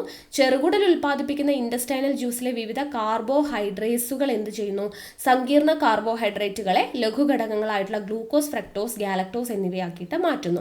പ്രോട്ടീസുകൾ പ്രോട്ടീനുകളെ അമിനോ ആസിഡുകളാക്കി മാറ്റുന്നു. അപ്പോൾ കാർബോഹൈഡ്രേറ്റ്സുകൾ എന്താ ചെയ്യുന്നത്? കാർബോഹൈഡ്രേറ്റിനെ ഗ്ലൂക്കോസും, ഫ്രക്ടോസും, ഗാലക്ടോസും ആക്കി മാറ്റുന്നു. പ്രോട്ടീസുകൾ എന്ത് ചെയ്യുന്നു? പ്രോട്ടീൻസിനെ അമിനോ ആസിഡ്സ് ആക്കിയിട്ട് മാറ്റുന്നു. ഇനി ലഘു പോഷക ഘടകങ്ങൾ, ജലം, വിറ്റമിനുകൾ, ധാതുക്കൾ എന്നിവയുടെ ആഗിരണം മുഖ്യമായും ചെറുകുടലിൽ വച്ച് നടക്കുന്നു എന്നും കൊടുത്തിട്ടുണ്ട്. ഇനി വില്ലസുകൾ കാണപ്പെടുന്നു എന്ന് പറഞ്ഞു. അപ്പോൾ വില്ലസിൻ്റെ ഘടന എന്ന് പറഞ്ഞിട്ട് നമുക്ക് ടെക്സ്റ്റിൽ കൊടുത്തിട്ടുണ്ട്. അതിലെന്തൊക്കെ കാര്യങ്ങളാണ് ഉള്ളത്? ഒറ്റനിര എപ്പിത്തീലിയൽ കോശങ്ങളുണ്ട്. ദേ ഈ കാണുന്നതാണ് ഒറ്റനിര എപ്പിത്തീലിയൽ കോശങ്ങൾ. അതെന്തിനു വേണ്ടിയിട്ടാണ്? പോഷകാകിരണത്തിനുള്ള പ്രാഥമിക പ്രതലമാണ് ഈ ഒറ്റനിര എപ്പിത്തീലിയൽ കോശങ്ങൾ. പിന്നെ അടുത്ത ഭാഗമാണ് ഈ റെഡ് കളറിൽ ഇവിടെ ഈ കാണപ്പെടുന്ന ഭാഗം രക്തലോമികകൾ. രക്തലോമികകൾ എന്ന് പറഞ്ഞാൽ എന്താ? ഒരു ധമനി ശാഖ വില്ലസിലേക്ക് പ്രവേശിച്ച് ലോമികകളെ രൂപപ്പെടുത്തുന്നു. ലോമികകൾ കൂടിച്ചേർന്ന് സിരയായി പുറത്തു പോകുന്നു. ഗ്ലൂക്കോസ്, ഫ്രക്ടോസ്, ഗാലക്ടോസ്, അമിനോ ആസിഡ്സുകൾ എന്നിവയെ ആഗിരണം ചെയ്യുന്നത് ഇവയാണ് രക്തലോമികകൾ. ഇനി ലാക്റ്റിയൽ. ലാക്റ്റിയൽ എന്ന് പറയുന്നത് ഈ ഗ്രീൻ കളറിൽ കാണുന്നതാണ്. ലിംഫ് വാഹിയുടെ ശാഖയാണ്. ഇതിലെ ലിംഫിലേക്ക് ഫാറ്റി ആസിഡ്, ഗ്ലിസറോള് എന്നിവയെ ആഗിരണം ചെയ്യുന്നു എന്നും കൊടുത്തിട്ടുണ്ട്. അപ്പോൾ ഈ പോർഷൻസും കൂടെ പഠിക്കുക. രക്തലോമികകളും ലാക്റ്റിയലുകളൊക്കെ കാണപ്പെടുന്നത് എവിടെയാണ്? വില്ലസിലാണെന്ന് ഓർത്തിരിക്കുക. അടുത്ത ചോദ്യം, മങ്ങിയ പ്രകാശത്തിൽ കാണാൻ കഴിയില്ല. ഈ ലക്ഷണം കാണിക്കുന്ന അപര്യാപ്തത രോഗം ഏത് വിറ്റമിനുമായി ബന്ധപ്പെട്ടിരിക്കുന്നു? മങ്ങിയ പ്രകാശത്തിൽ കാണാൻ കഴിയാത്ത അവസ്ഥ വിറ്റമിൻ എയുടെ അപര്യാപ്തത കൊണ്ടാണ് ഉണ്ടാവുന്നത്. അപ്പോൾ വിറ്റമിൻ നോക്കുക, നമുക്കൊരു ടേബിൾ SCERT പഠിക്കാൻ വേണ്ടിയിട്ടുണ്ട്. വിറ്റമിൻ എയുടെ അപര്യാപ്തത രോഗമാണ് നിശാന്തത. ലക്ഷണം എന്താണ്? മങ്ങിയ പ്രകാശത്തിൽ കാണാൻ കഴിയില്ല. ഇത് തന്നെയല്ലേ നമ്മളോട് ചോദിച്ചത്. അപ്പം മങ്ങിയ പ്രകാശത്തിൽ കാണാൻ കഴിയാത്തത് നിശാന്തതയാണ്.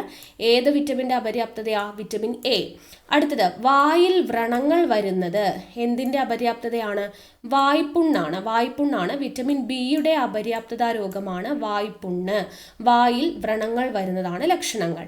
ഇനി മോണയിൽ പഴുപ്പും രക്തസ്രാവവും എന്തിൻ്റെ ലക്ഷണങ്ങളാണ്? സ്കർവിയാണ്. മോണയിൽ പഴുപ്പും രക്തസ്രാവവും സ്കർവിയുടെ ലക്ഷണമാണ്. സ്കർവി വിറ്റമിൻ സിയുടെ അപര്യാപ്തത രോഗമാണ്. ചിലപ്പോൾ നമുക്ക് അപര്യാപ്തത രോഗം അറിയും, അതിൻ്റെ ലക്ഷണങ്ങൾ അറിയത്തുണ്ടാവില്ല. അപ്പോൾ അത് പഠിച്ചു വച്ചേക്കാം. നിശാന്തത എന്ന് പറഞ്ഞാൽ മങ്ങിയ പ്രകാശത്തിൽ കാണാൻ കഴിയില്ല. വായ്പുണ്ണെന്ന് പറയുമ്പോൾ വായിൽ വ്രണങ്ങൾ. സ്കർവി എന്ന് പറയുമ്പോൾ മോണയിൽ പഴുപ്പും രക്തസ്രാവവും. ഇനി കണ എന്ന് പറയുന്നതിൻ്റെ അസ്ഥികൾ കനം കുറഞ്ഞ് വളയുന്നു. എപ്പോഴും ചോദിക്കുന്നതാണ്. അസ്ഥികൾ കനം കുറഞ്ഞ് വളയുന്നത് കണയുടെ ലക്ഷണമാണ്. വിറ്റമിൻ ഡിയുടെ അപര്യാപ്തത രോഗം. ഇനി രക്തക്കുറവും വിളർച്ചയും അനീമിയയുടെ ലക്ഷണമാണ്. ഇരുമ്പിൻ്റെ അപര്യാപ്തത രോഗമാണ്. അടുത്തത്, തൊണ്ടയിൽ മുഴ എന്തിൻ്റെ ലക്ഷണമാണ്? ഗോയിറ്ററിൻ്റെ ലക്ഷണമാണ്. അയഡിൻ്റെ അപര്യാപ്തത കൊണ്ടാണ് ഉണ്ടാവുന്നത്. ഈ ഒരു ടേബിള് പഠിച്ചു വെച്ചേക്കണം. അടുത്ത ചോദ്യം, കേരളത്തിൻ്റെ പ്രധാന വരുമാന സ്രോതസ് തന്നിരിക്കുന്നതിൽ ഏതാണ്? നാളികേരമാണ്. നാളികേരം. ദേശീയ വനനയം നിലവിൽ വന്ന വർഷം. ദേശീയ വനനയം നിലവിൽ വരുന്നത് 1988 88. റെഡ് ഡേറ്റ ബുക്ക് പ്രസിദ്ധീകരിക്കുന്ന അന്തർദേശീയ പരിസ്ഥിതി സംഘടന ഏതാണ്? റെഡ് ഡേറ്റ ബുക്ക് പ്രസിദ്ധീകരിക്കുന്നത് IUCN ആണ്. IUCN ഇത് നമുക്ക് SCERT കൊടുത്തിട്ടുണ്ട്. IUCN കുറിച്ച് നോക്കുക. IUCN റെഡ് ഡാറ്റ ബുക്ക് എന്ന് പറഞ്ഞിട്ട് കൊടുത്തിട്ടുണ്ട്. വിവിധ രാജ്യങ്ങളിലായി പ്രവർത്തിച്ചു വരുന്ന പരിസ്ഥിതി സംരക്ഷണ സംഘടനയാണ് IUCN. എന്താ IUCN? International union for conservation of nature. International union for conservation of nature. വംശനാശ ഭീഷണി നേരിടുന്ന സസ്യങ്ങളുടെയും ജന്തുക്കളുടെയും വിവരങ്ങൾ IUCNന്റെ ആഭിമുഖ്യത്തിൽ ഓരോ വർഷവും പട്ടികയാക്കപ്പെടുന്നു. ഇതാണ് റെഡ് ഡാറ്റ ബുക്ക് എന്ന് പറയുന്നത്. ചില രാജ്യങ്ങൾ സ്വന്തം നിലയിൽ തന്നെ റെഡ് ഡാറ്റ ബുക്ക് തയ്യാറാക്കുന്നുണ്ട്. ജൈവ വൈവിധ്യ ശോഷണം എത്രത്തോളം ഉണ്ടെന്ന് മനസ്സിലാക്കി സംരക്ഷണ പ്രവർത്തനങ്ങൾ ആസൂത്രണം ചെയ്ത് നടപ്പിലാക്കുന്നതിന് റെഡ് ഡാറ്റ ബുക്കിലെ വിവരങ്ങൾ സഹായകമാണ് എന്നും പറഞ്ഞിട്ടുണ്ട്. ഇനി IUCNന്റെ പറ്റിയിട്ട് നമുക്ക് ടെക്സ്റ്റിൽ തന്നെ തന്നിരിക്കുന്ന മറ്റൊരു കാര്യം നോക്കാം. ജൈവ വൈവിധ്യ സംരക്ഷണം എന്ന മുഖ്യ ലക്ഷ്യത്തോടു കൂടി സ്വിറ്റ്സർലൻഡ് ആസ്ഥാനമായി പ്രവർത്തിക്കുന്ന, അപ്പോൾ സ്വിറ്റ്സർലൻഡ് ആണ് ആസ്ഥാനം. IUCNന്റെ ആസ്ഥാനം എവിടെയാ? സ്വിറ്റ്സർലൻഡ് ആണ്. സ്വിറ്റ്സർലൻഡ് ആസ്ഥാനമായി പ്രവർത്തിക്കുന്ന സ്വതന്ത്ര സംഘടനയാണ് IUCN എന്ന് ഓർത്തിരിക്കുക. ഇനി WWF കൂടെ ടെക്സ്റ്റിൽ തന്നിട്ടുണ്ട്. എന്താ WWF? World wide fund for nature. World wide fund for nature. അപ്പോൾ എന്താണ് WWF? ജൈവ വൈവിധ്യ സംരക്ഷണം, പ്രകൃതി വിഭവങ്ങളുടെ ചൂഷണവും മലിനീകരണവും തടയൽ തുടങ്ങിയവയാണ് WWFന്റെ ലക്ഷ്യങ്ങൾ. ഈ സംഘടനയുടെ ആസ്ഥാനവും സ്വിറ്റ്സർലൻഡ് ആണ് എന്നുള്ളത് ഓർത്തിരിക്കുക. അപ്പോൾ IUCN, WWF രണ്ടിൻ്റെയും ആസ്ഥാനം സ്വിറ്റ്സർലൻഡ് ആണെന്ന് ഓർത്തിരിക്കുക. ഓക്കെ അല്ലേ? അടുത്ത ചോദ്യം, മനുഷ്യ ശരീരത്തിലെ ഏറ്റവും വലിയ ഗ്രന്ഥി എന്ന് പറയുന്നത് കരളാണ്. കരൾ. താഴെ പറയുന്നവയിൽ പ്രോട്ടോസോവ രോഗം ഏത്? പ്രോട്ടോസോവ രോഗം ഓപ്ഷൻ ബി ആണ്, മലമ്പനി. അപ്പോൾ ഏതൊക്കെയാണ് പ്രോട്ടോസോവ രോഗങ്ങൾ? മലമ്പനിയും വയറുകടിയും മലമ്പനിയും പ്രോട്ടോസോവ രോഗങ്ങളാണ്. അപ്പോൾ അതിൽ മലമ്പനി എപ്പോഴും ചോദിക്കുന്നതാ. മലമ്പനി പരത്തുന്ന പെൺകൊതുക് ഏതാണ് എന്ന് ചോദിക്കും. അനോഫിലസ് പെൺകൊതുകാണ് കേട്ടോ. അനോഫിലസ് പെൺകൊതുകുകളാണ് മലമ്പനി പരത്തുന്നത് എന്നുള്ളത് ഓർത്തിരിക്കുക. ഇനി ഏറ്റവും മാരകമായിട്ടുള്ള മലമ്പനി ഏത് എന്ന് ചോദിച്ചു കഴിഞ്ഞാൽ ഫാൻസി പാരം മലമ്പനിയാണ്. ഏറ്റവും മാരകമായിട്ടുള്ള മലമ്പനി ഏതാണ്? ഫാൻസി പാരം മലമ്പനിയാണ്. ഈ മലമ്പനി പരത്തുന്ന അല്ലെങ്കിൽ മലമ്പനിക്ക് കാരണമായിട്ടുള്ള പ്രോട്ടോസോവ ഏതാണെന്ന് ചോദിച്ചാൽ ഏതാണ്? പ്ലാസ്മോഡിയം ആണ്. പ്ലാസ്മോഡിയം ഏതാണ്? പ്ലാസ്മോഡിയം എന്ന് പറയുന്ന പ്രോട്ടോസോവയാണ് മലമ്പനിക്ക് കാരണം. അനോഫിലിസ് പെൺകൊതുകുകളാണ് ഇത് പരത്തുന്നത്. ഏറ്റവും മാരകമായിട്ടുള്ള മലമ്പനിയാണ് ഫാൻസി പാരം മലമ്പനി.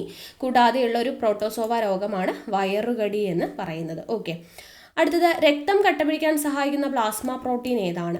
രക്തം കട്ടപിടിക്കാൻ സഹായിക്കുന്ന പ്ലാസ്മ പ്രോട്ടീൻ ഫൈബ്രിനോജൻ ആണ്. ഫൈബ്രിനോജൻ അത് നമുക്ക് SCERTയിൽ പഠിക്കാൻ വേണ്ടിയിട്ടുണ്ട്. ഇപ്പോൾ പ്ലാസ്മ പ്രോട്ടീൻ നോക്കുക.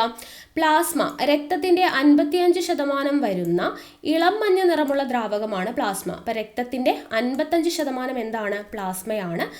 പ്ലാസ്മയുടെ നിറം എന്താ? ഇളം മഞ്ഞ നിറമാണ്. രക്തകോശങ്ങൾ പ്ലാസ്മയിലാണ് കാണപ്പെടുന്നത്. രക്തകോശങ്ങൾ എവിടെയാണ് കാണപ്പെടുന്നത്? പ്ലാസ്മയിലാണ് കാണപ്പെടുന്നത്. ദഹനഫലമായി ഉണ്ടാകുന്ന glucose, amino acids, fatty acids, glycerol തുടങ്ങിയ ലഘുഘടകങ്ങൾ കോശങ്ങളിൽ എത്തുന്നത് പ്ലാസ്മയിലൂടെയാണ്. അപ്പോൾ പ്ലാസ്മയിലൂടെയാണ് ഗ്ലൂക്കോസും അമിനോ ആസിഡും ഫാറ്റി ആസിഡും ഗ്ലിസറോളും ഒക്കെ എന്ത് ചെയ്യുന്നത്? കോശങ്ങളിലേക്ക് എത്തുന്നത് എന്നുള്ളത് ഓർത്തിരിക്കുക. ഇനി പ്ലാസ്മ 55% ആണെന്ന് പറഞ്ഞു. ഈ പ്ലാസ്മയിൽ 90 മുതൽ 92% വരെ അടങ്ങിയിട്ടുള്ളത് എന്താണ്? ജലമാണ്. 7 മുതൽ 8% വരെ പ്രോട്ടീനുകളും മറ്റു ഘടകങ്ങളുമാണ് പിന്നീട് അടങ്ങിയിട്ടുള്ളത്. അപ്പോൾ ഇതിൽ ഈ പ്രോട്ടീനുകൾ എന്ന് പറയുന്നത് 7 മുതൽ 8% വരെയാണ്. അതിൽ വരുന്നതാണ് ആൽബുമിൻ, ഗ്ലോബുലിൻ, ഫൈബ്രിനോജൻ. നമ്മളോട് ചോദിച്ചത് എന്തായിരുന്നു? രക്തം കട്ടപിടിക്കാൻ സഹായിക്കുന്ന പ്ലാസ്മ പ്രോട്ടീൻ. അത് തന്നെയല്ലേ ഇവിടെ കൊടുത്തിട്ടുള്ളത്. രക്തം കട്ടപിടിക്കുന്നതിൽ പ്രധാന പങ്ക് വഹിക്കുന്ന പ്ലാസ്മ പ്രോട്ടീനാണ് ഫൈബ്രിനോജൻ. ഇനി ഗ്ലോബുലിൻ എന്താ ചെയ്യുന്നത്?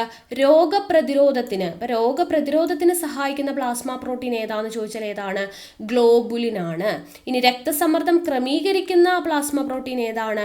അത് ആൽബുമിൻ ആണ്. രക്തസമ്മർദ്ദം ക്രമീകരിക്കുന്ന പ്ലാസ്മ പ്രോട്ടീൻ ആൽബുമിൻ, രോഗപ്രതിരോധത്തിന് സഹായിക്കുന്ന പ്ലാസ്മ പ്രോട്ടീൻ ഗ്ലോബുലിൻ, രക്തം കട്ടപിടിക്കുന്നതിൽ പ്രധാന പങ്ക് വഹിക്കുന്നത് ഫൈബ്രിനോജൻ എന്നുള്ളത് അറിഞ്ഞിരിക്കുക. ഓക്കെ, അടുത്ത ചോദ്യം നോക്കാം.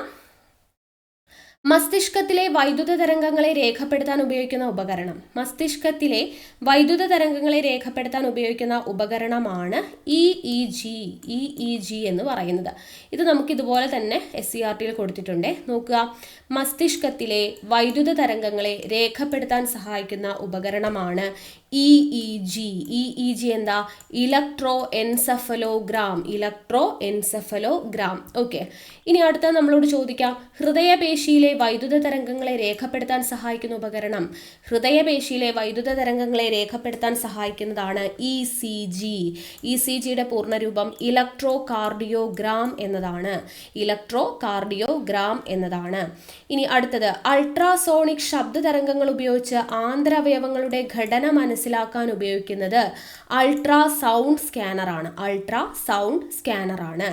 അടുത്തത്, എക്സ്റേയുടെയും കമ്പ്യൂട്ടറിന്റെയും സഹായത്തോടു കൂടി ആന്തരാവയവങ്ങളുടെ ത്രിമാന ദൃശ്യങ്ങൾ ലഭ്യമാക്കാൻ സഹായിക്കുന്നതാണ് CT സ്കാനറിന്റെ full form computer tomography scanner. അടുത്തത്, ആന്തരാവയവങ്ങളുടെ ത്രിമാന ദൃശ്യങ്ങൾ ലഭ്യമാക്കാൻ വേണ്ടിയിട്ടുള്ളതാണ് MRI scanner, magnetic resonance imaging scanner. അതാണ് MRI, magnetic resonance imaging scanner. അപ്പോൾ ഇവിടെ സ്ഥിരമായിട്ട് ചോദിക്കുന്നത് EEG, ECG രണ്ടും ആണ്. ബാക്കിയുള്ളതും കൂടെ ഓർത്തിരിക്കുക. ഓക്കെ, അടുത്ത ചോദ്യം, സസ്യകോശങ്ങളിൽ തൊട്ടടുത്ത കോശങ്ങളെ ബന്ധിപ്പിക്കുന്ന കോശദ്രവ്യപാതയാണ് പ്ലാസ്മോഡെസ്മേറ്റ. അപ്പോൾ പുതിയ SCRT ടെക്സ്റ്റിൽ നമ്മൾ ഈ ഒരു ഭാഗം പഠിച്ചിട്ടുണ്ടായിരുന്നു, ഈ ഒരു ചാപ്റ്റർ ഞാൻ ക്ലാസ് എടുത്തിട്ടുണ്ടായിരുന്നു. നോക്കുക, ബാഹ്യപരിസ്ഥിതിയിൽ നിന്ന് പദാർത്ഥങ്ങൾ വിവിധ മാർഗങ്ങളിലൂടെയാണ് കോശദ്രവ്യത്തിലേക്ക് പ്രവേശിക്കുന്നത്. ഇവിടെ നോക്കിക്കേ, തൊട്ടടുത്ത കോശങ്ങൾ, ഇവിടെ സസ്യങ്ങളിലാണെന്ന് പ്രത്യേകമായിട്ട് കൊടുത്തിട്ടുണ്ട്.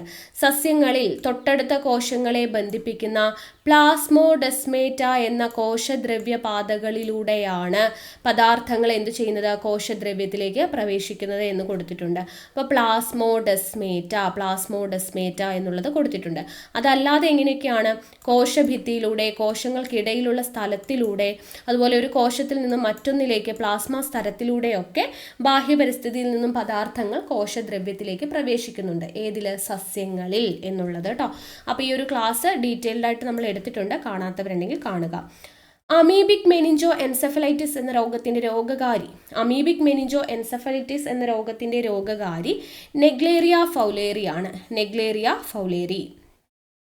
ജീവിതശൈലി രോഗനിയന്ത്രണ പദ്ധതിയുടെ പേര് എന്താണ്? അമൃതം. ശ്വാസകോശത്തെ ആവരണം ചെയ്തു കാണുന്ന ഇരട്ട സ്ഥലം ഏതാണ്? പ്ലൂറ. ശ്വാസകോശത്തെ ആവരണം ചെയ്ത് കാണപ്പെടുന്ന ഇരട്ട സ്ഥലമാണ് പ്ലൂറ എന്ന് പറയുന്നത്. അത് SCRTയിൽ നമുക്ക് കൊടുത്തിട്ടുണ്ട്. പ്ലൂറ, ശ്വാസകോശത്തെ പൊതിഞ്ഞുള്ള ഇരട്ട സ്ഥലം. ഈ സ്ഥലപാളികൾക്കിടയിലെ പ്ലൂറ ദ്രവം എന്ത് ചെയ്യുന്നുണ്ട്? ശ്വാസകോശവും ഔരസാശയ ഭിത്തിയും തമ്മിലുള്ള ഘർഷണം കുറയ്ക്കുന്നു. അപ്പോൾ ശ്വാസകോശവും ഔരസാശയ ഭിത്തിയും തമ്മിലുള്ള ഘർഷണം കുറയ്ക്കുന്നത് പ്ലൂറ ദ്രവമാണ്. ഇനി നമ്മളോട് എപ്പോഴും ചോദിക്കുന്നതാണ്, എന്താണ് പെരികാർഡിയം എന്ന് പറയുന്നത്? ഹൃദയത്തെ ആവരണം ചെയ്ത് കാണപ്പെടുന്ന ഇരട്ട സ്ഥലം, ശ്വാസകോശത്തെ ആവരണം ചെയ്ത് കാണപ്പെടുന്ന ഇരട്ട സ്ഥലമാണ് പ്ലൂറ. ഹൃദയത്തെ ആവരണം ചെയ്ത് കാണപ്പെടുന്ന ഇരട്ട സ്ഥലമാണ് ഇത് പെരികാർഡിയം. ഈ സ്ഥലങ്ങൾക്കിടയിൽ എന്തുണ്ട്? പെരികാർഡിയൽ ദ്രവമുണ്ട്. ഇതാണ് എന്ത് ചെയ്യുന്നത്? ഹൃദയം മിടിക്കുമ്പോൾ സ്ഥലങ്ങൾക്കിടയിൽ ഉണ്ടായേക്കാവുന്ന ഘർഷണം കുറയ്ക്കുന്നതിന് ആര് സഹായിക്കുന്നുണ്ട്? പെരികാർഡിയൽ ദ്രവം സഹായിക്കുന്നുണ്ട്. രണ്ടും ഓർത്തു വെച്ചേക്കാം. അടുത്ത ചോദ്യം, താഴെ പറയുന്നവയിൽ പോർട്ടൽ സിരയുമായി ബന്ധമുള്ള പ്രസ്താവനകൾ ഓപ്ഷൻ ബി ആണ്. പ്രസ്താവന 2ഉം 4ഉമാണ് ശരി. അവയവങ്ങളിൽ നിന്ന് അവയവങ്ങളിലേക്ക് രക്തം വഹിക്കുന്നു, അതുപോലെ തന്നെ പോഷക ഘടകങ്ങളെ വില്ലസിൽ നിന്നും കരളിൽ എത്തിക്കുന്നു. ഇത് രണ്ടുമാണ്. അപ്പോൾ അത് നമുക്ക് ടെക്സ്റ്റ് ബുക്കിൽ കൃത്യമായി കൊടുത്തിട്ടുണ്ട്. പോർട്ടൽ രക്തപര്യനം എന്ന് പറഞ്ഞിട്ട് ചില സിരകൾ ഹൃദയത്തിലെത്താതെ കണ്ടോ അവയവങ്ങളിൽ നിന്ന് അവയവങ്ങളിലേക്ക് രക്തം വഹിക്കുന്നു. ഇത്തരം സിരകളാണ് പോർട്ടൽ സിര. അപ്പോൾ ആദ്യത്തെ സ്റ്റേറ്റ്മെന്റ് നമ്മൾ ശരിയാണെന്ന് പറഞ്ഞത്, അവയവങ്ങളിൽ നിന്ന് അവയവങ്ങളിലേക്ക് രക്തം വഹിക്കുന്നു, ഇതാണ് പോർട്ടൽ സിര. ശരിയാണല്ലോ.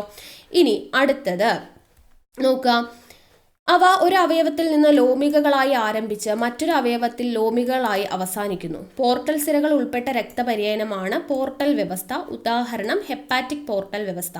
അപ്പോൾ ഇവിടെ നമുക്കിങ്ങനെ കുടലിലെ ലോമികകൾ, ഹെപ്പാറ്റിക് പോർട്ടൽ സിര, കരളിലെ എന്ന് പറഞ്ഞിട്ട് ഇവരൊരു ഫ്ലോ ചാർട്ട് പോലെ കൊടുത്തിട്ടുണ്ട്. അത് തന്നെ നമുക്ക് നമ്മുടെ പുതിയ SCRTയിൽ കൃത്യമായിട്ട് കൊടുത്തിട്ടുണ്ട്. നോക്കുക, ഇവിടെ നമുക്ക് രണ്ടാമത്തെ സ്റ്റേറ്റ്മെന്റ് കാണാൻ പറ്റും. പോഷക ഘടകങ്ങൾ വില്ലസിലെ രക്തലോമികകളിൽ നിന്ന് പോർട്ടൽ സിര വഴി കരളിലെത്തുന്നു. കണ്ടല്ലോ, നമുക്ക് അടുത്തത് എന്താണ്? പോഷക ഘടകങ്ങളെ വില്ലസിൽ നിന്നും കരളിലെത്തിക്കുന്നു എന്നാണ് പറഞ്ഞിട്ടുള്ളത്. കറക്റ്റായിട്ടല്ലേ കൊടുത്തിരിക്കുന്നത്? പോഷക ഘടകങ്ങൾ വില്ലസിലെ രക്തലോമികകളിൽ നിന്ന് പോർട്ടൽ സിര വഴി എന്ത് ചെയ്യുന്നു? കരളിലെത്തുകയാണ് ചെയ്യുന്നത്. ഓക്കെ, അപ്പോൾ അത് കൃത്യമായിട്ട് ഇവിടെ കൊടുത്തിട്ടുണ്ട് കേട്ടോ. യെസ്, അടുത്ത ചോദ്യം, ചുവടെ നൽകിയിരിക്കുന്നവയിൽ, ഇത് 3-ാം ഘട്ടത്തിലുള്ള ചോദ്യങ്ങളാണ്. ആദ്യത്തെ 2 ഘട്ടത്തിൻ്റെ കഴിഞ്ഞു. ചുവടെ നൽകിയിരിക്കുന്നവയിൽ നിന്നും ആഹാരം ചവച്ചരയ്ക്കാൻ സഹായിക്കുന്ന പല്ലുകൾ തിരഞ്ഞെടുത്തെഴുതുക. ആഹാരം ചവച്ചരയ്ക്കാനായിട്ട് സഹായിക്കുന്നത് 2ഉം 4ഉമാണ്. ചർവണകവും അഗ്രചർവണകവുമാണ് ആഹാരം ചവച്ചരയ്ക്കാൻ സഹായിക്കുന്നത്. അപ്പോൾ പല്ലുകൾ എന്ന് പറയുമ്പോൾ 4 തരത്തിലാണ് ഉള്ളത്. ഉളിപ്പല്ല്, കോമ്പല്ല്, അഗ്രചർവണകം, ചർവണകം. അപ്പം അതിൽ ഉളിപ്പല്ല് എന്ന് പറയുന്നത് ആഹാരം കടിച്ചു മുറിക്കാൻ സഹായിക്കുന്നു. മുറിക്കാൻ സഹായിക്കുന്നത് ഉളിപ്പല്ല്, മുറിക്കാൻ ഉളിപ്പല്ല്. ഇനി കോമ്പല്ലാണെങ്കിലോ കാ വെച്ചിട്ട്, അതായത് കടിച്ചു കീറാൻ സഹായിക്കുന്നത് കോമ്പല്ല്. ഇനി ചവച്ചരയ്ക്കാൻ ചാ വെച്ചിട്ടുള്ളത് അഗ്രചർവണകവും ചർവണകവുമാണ് ചവച്ചരയ്ക്കാൻ സഹായിക്കുന്നത്. ഓക്കെ അല്ലേ? അപ്പോൾ ഉളിപ്പല്ല് കടിച്ചു മുറിക്കാൻ, കോമ്പല്ല് കടിച്ചു കീറാൻ, ചവച്ചരയ്ക്കാനാണെങ്കിൽ അഗ്രചർവണകവും ചർവണകവും. ഇനി ഇതിൻ്റെ എല്ലാം എണ്ണങ്ങൾ ചോദിക്കാറുണ്ട്. ഉളിപ്പല്ലിൻ്റെ എണ്ണം മുൻവശത്ത് താഴെയും മുകളിലായിട്ട് 8 പല്ലുകളാണ് ഉള്ളത്. ഉളിപ്പല്ലിൻ്റെ എണ്ണം എത്രയാണ്? 8. കോമ്പല്ലിൻ്റെ എണ്ണം എത്രയാ? 4 പല്ലുകളാണ്. ഓക്കെ, ഉളിപ്പല്ല് 8, കോമ്പല്ല് 4, അഗ്രചർവണകം 8. ചർവണകമാണെങ്കിലോ 12 പല്ലുകളാണ്. ടോട്ടലായിട്ട് എത്രയാ? 12 ചർവണകങ്ങളാണ് ഉള്ളത്. നമ്പറും പഠിച്ചു വെക്കുക, അതിൻ്റെ ഫംഗ്ഷനും പഠിച്ചു വെച്ചേക്കാം. അടുത്ത ചോദ്യം, സൂര്യപ്രകാശം ഏൽക്കുമ്പോൾ ശരീരത്തിൽ നിർമ്മിക്കപ്പെടുന്ന വിറ്റമിൻ ഏതാണ്? സൂര്യപ്രകാശം ഏൽക്കുമ്പോൾ, ഞാൻ പറഞ്ഞു, വീണ്ടും ചോദിച്ചു എന്ന്, ഓപ്ഷൻ ഡി ആണ്. വിറ്റമിൻ ഡി ആണ് സൂര്യപ്രകാശം ഏൽക്കുമ്പോൾ ശരീരത്തിൽ നിർമ്മിക്കപ്പെടുന്നത്. ഇനി ഏത് വിളയുടെ സങ്കര ഇനമാണ് സൽകീർത്തി? അതും പറഞ്ഞു, ഞാൻ ചോദിച്ചു എന്നുള്ളത്. സൽകീർത്തി വെണ്ടയുടെ സങ്കര ഇനമാണ്. വെണ്ടയുടെ സങ്കര ഇനം. ഇനി വനാവകാശ നിയമം നിലവിൽ വന്ന വർഷം? ഓപ്ഷൻ ബി ആണ്. 2006 വനാവകാശ നിയമം വരുന്നത്. താഴെ പറയുന്നതിൽ ജീവിതശൈലി രോഗം അല്ലാത്തതേത്? ജീവിതശൈലി രോഗം നമ്മൾ പഠിച്ചു. പ്രമേഹം പഠിച്ചു, പക്ഷാഘാതം പഠിച്ചു, രക്താതിമർദ്ദം പഠിച്ചു, അല്ലേ? അപ്പം അല്ലാത്തത് ഏത് മാത്രമേ ഉള്ളൂ? ടൈഫോയിഡ് മാത്രമേ ഉള്ളൂ. ടൈഫോയിഡ്. അടുത്തത്, സ്ഥാനാർബുദം കണ്ടുപിടിക്കുന്നതിന് സഹായിക്കുന്ന ഏറ്റവും ഫലപ്രദമായ ടെസ്റ്റ്? സ്ഥാനാർബുദം കണ്ടുപിടിക്കുന്നതിന് വേണ്ടിയിട്ടുള്ള ടെസ്റ്റാണ് മാമോഗ്രാം. HIV ബാധിതരുടെ ടെസ്റ്റിങ്ങിനും കൗൺസിലിങ്ങിനുമായി കേരള ഗവൺമെൻറ് ആവിഷ്കരിച്ച സംവിധാനം എന്താണ്? HIV ബാധിതരുടെ ടെസ്റ്റിങ്ങിനും കൗൺസിലിങ്ങിനുമായിട്ട് ആവിഷ്കരിച്ച സംവിധാനമാണ് ജ്യോതിസ് എന്ന് പറയുന്നത്. അടുത്തത്, 2024 സെപ്റ്റംബറിൽ എംപോക്സ് സ്ഥിരീകരിച്ച കേരളത്തിലെ ജില്ല? എംപോക്സ് സ്ഥിരീകരിച്ചത് മലപ്പുറമാണ്. ജലജന്യ രോഗമായ കോളറ പരത്തുന്ന രോഗമാണ്. കോളറ പരത്തുന്നത് ആരാണ്? വിബ്രിയോ കോളറയാണ്. നമ്മൾ നേരത്തെ പഠിച്ചില്ലേ, വിബ്രിയോ കോളറ. അടുത്തത്, നവജാത ശിശുക്കളിലെ ജനന വൈകല്യങ്ങൾ കണ്ടുപിടിക്കുന്നതിനായി കേരള ഗവൺമെൻറ് രൂപം കൊടുത്ത പദ്ധതി ഏതാണ്? ഉത്തരം ഓപ്ഷൻ ബി ആണ്. ശലഭം. നവജാത ശിശുക്കളിലെ ജനന വൈകല്യങ്ങൾ കണ്ടുപിടിക്കുന്നതിന് വേണ്ടിയിട്ടുള്ളതാണ് ശലഭം പദ്ധതി. ഇനി ജീവിതശൈലി രോഗങ്ങളെ നിയന്ത്രിക്കുന്നതിന് വേണ്ടിയിട്ടുള്ള പദ്ധതി ഏതാണ്? അമൃതം ആരോഗ്യം. ഒരുപാട് തവണ ചോദിച്ചതാ അമൃതം ആരോഗ്യം. താഴെ പറയുന്നവയിൽ ഏത് മാർഗേനയാണ് ഹെപ്പറ്റൈറ്റിസ് എ പകരുന്നത്? ഹെപ്പറ്റൈറ്റിസ് എ പകരുന്നത് ഓപ്ഷൻ ഡി ആണ്. മലിനമായ ഭക്ഷണപാനീയങ്ങളിൽ കൂടി. അപ്പോൾ ഈ ഹെപ്പറ്റൈറ്റിസിനെ കുറിച്ച് നമുക്ക് SCERT തന്നിട്ടുണ്ട്. ഒരു കരൾ രോഗമാണ് ഹെപ്പറ്റൈറ്റിസ് എന്ന് പറയുന്നത്. എന്താണ്? ഒരു കരൾ രോഗമാണ് ഹെപ്പറ്റൈറ്റിസ്. വൈറസുകൾ മൂലവും ഹെപ്പറ്റൈറ്റിസ് രോഗം ഉണ്ടാവുന്നുണ്ട്. വൈറസ് മൂലം ഉണ്ടാവുന്നുണ്ട്. കരളിനുണ്ടാവുന്ന വീക്കമാണ് ഇതിൻ്റെ പ്രധാന ലക്ഷണം. കരൾ ഉൽപ്പാദിപ്പിക്കുന്ന പിത്തരസത്തിൻ്റെ പ്രവാഹം തടസ്സപ്പെടുന്നത് വഴി പിത്തരസത്തിലെ ബിലിറൂബിൻ എന്ന വർണ്ണവസ്തുവിൻ്റെ അളവ് രക്തത്തിൽ കൂടും. ഇത് ശ്ലേഷ്മസ്തരത്തിലും കണ്ണിൻ്റെ വെള്ളയിലും നഖത്തിലും നൽകുന്ന കടും മഞ്ഞ നിറമാണ് രോഗത്തിൻ്റെ ബാഹ്യലക്ഷണം എന്ന് പറയുന്നത്. അപ്പോൾ ഒരു കരൾ രോഗമാണെന്ന് പറഞ്ഞു, വൈറസ് മൂലം ഉണ്ടാവുമെന്ന് പറഞ്ഞു, കരളിനുണ്ടാവുന്ന വീക്കമാണ് പ്രധാനപ്പെട്ട ലക്ഷണം എന്ന് പറഞ്ഞു. എങ്ങനെയാണ് ഉണ്ടാവുന്നത്? കരൾ ഉൽപ്പാദിപ്പിക്കുന്ന പിത്തരസത്തിൻ്റെ പ്രവാഹം തടസ്സപ്പെടും. അപ്പോൾ അതുവഴി പിത്തരസത്തിലെ ബിലിറൂബിൻ എന്ന് പറയുന്ന വർണ്ണവസ്തുവിൻ്റെ അളവ് രക്തത്തിൽ കൂടും. ഇത് കാരണം ബിലിറൂബിൻ്റെ അളവ് കൂടുമ്പോൾ നമ്മുടെ ശ്ലേഷ്മസ്തരത്തിലും കണ്ണിൻ്റെ വെള്ളയിലും നഖത്തിലും ഒക്കെ മഞ്ഞ നിറം കാണപ്പെടും. ഇനി മലിനമായ ആഹാരം, കണ്ടോ, മലിനമായ ആഹാരം നമ്മുടെ ക്വസ്റ്റ്യനിൽ അതുണ്ട് അല്ലേ, മലിനമായ ഭക്ഷണപാനീയങ്ങളിൽ കൂടി എന്ന് കൊടുത്തിട്ടുണ്ട്. അപ്പോൾ മലിനമായ ആഹാരം, ജലം, രോഗിയുടെ രക്തഘടകങ്ങൾ, വിസർജ്യ വസ്തുക്കൾ എന്നിവയിലൂടെ രോഗം വ്യാപിക്കുന്നു. അപ്പോൾ ഹെപ്പറ്റൈറ്റിസ് എങ്ങനെയാണ് ബാധിക്കുന്നത്? മലിനമായ ആഹാരം, ജലം എന്നിവയിലൂടെയും രോഗിയുടെ രക്തഘടകങ്ങളിലൂടെയും വിസർജ്യ വസ്തുക്കളിലൂടെയൊക്കെയാണ് വ്യാപിക്കുന്നത്. HIV പകരുന്ന അതേ സാഹചര്യങ്ങളിൽ പകരുന്ന ചില ഇനം ഹെപ്പറ്റൈറ്റിസും ഉണ്ട് എന്നുള്ളതും കൂടെ ഓർത്തിരിക്കുക. ഓക്കെ, അടുത്ത ചോദ്യം, താഴെ പറയുന്നവയിൽ ജന്തുജന്യ രോഗങ്ങൾ എന്ന വിഭാഗത്തിൽപ്പെടുന്ന രോഗങ്ങൾ ഏതെല്ലാം? ജന്തുജന്യ രോഗങ്ങൾ എന്ന് പറയുന്നത് ഓപ്ഷൻ എ ആണ്, നിപ്പയും എംപോക്സും. നിപ്പയും എംപോക്സുമാണ് ജന്തുജന്യ രോഗങ്ങൾ എന്ന് പറയുന്നത്. ഓക്കെ അല്ലേ? അപ്പോൾ ഇത്രയുമാണ് നമ്മുടെ ഇന്നത്തെ ക്ലാസ് എന്ന് പറയുന്നത്. അപ്പോൾ കഴിഞ്ഞ 3 ഘട്ടങ്ങളിലും ചോദിച്ചിട്ടുള്ള മുഴുവൻ ബയോളജിയുടെ ഭാഗത്തു നിന്നുള്ള ചോദ്യങ്ങളും അനുബന്ധ വിവരങ്ങളും നമ്മൾ പറഞ്ഞിട്ടുണ്ട്. അപ്പോൾ ക്ലാസ് യൂസ്ഫുള്ളായെന്ന് വിചാരിക്കുന്നു. ഇഷ്ടമായിട്ടുണ്ടെങ്കിൽ ലൈക്ക് ചെയ്യാനും ഷെയർ ചെയ്യാനും ഒന്നും ആരും മറക്കരുത്. വീണ്ടും അടുത്ത ക്ലാസ്സുമായിട്ട് കാണാം. താങ്ക്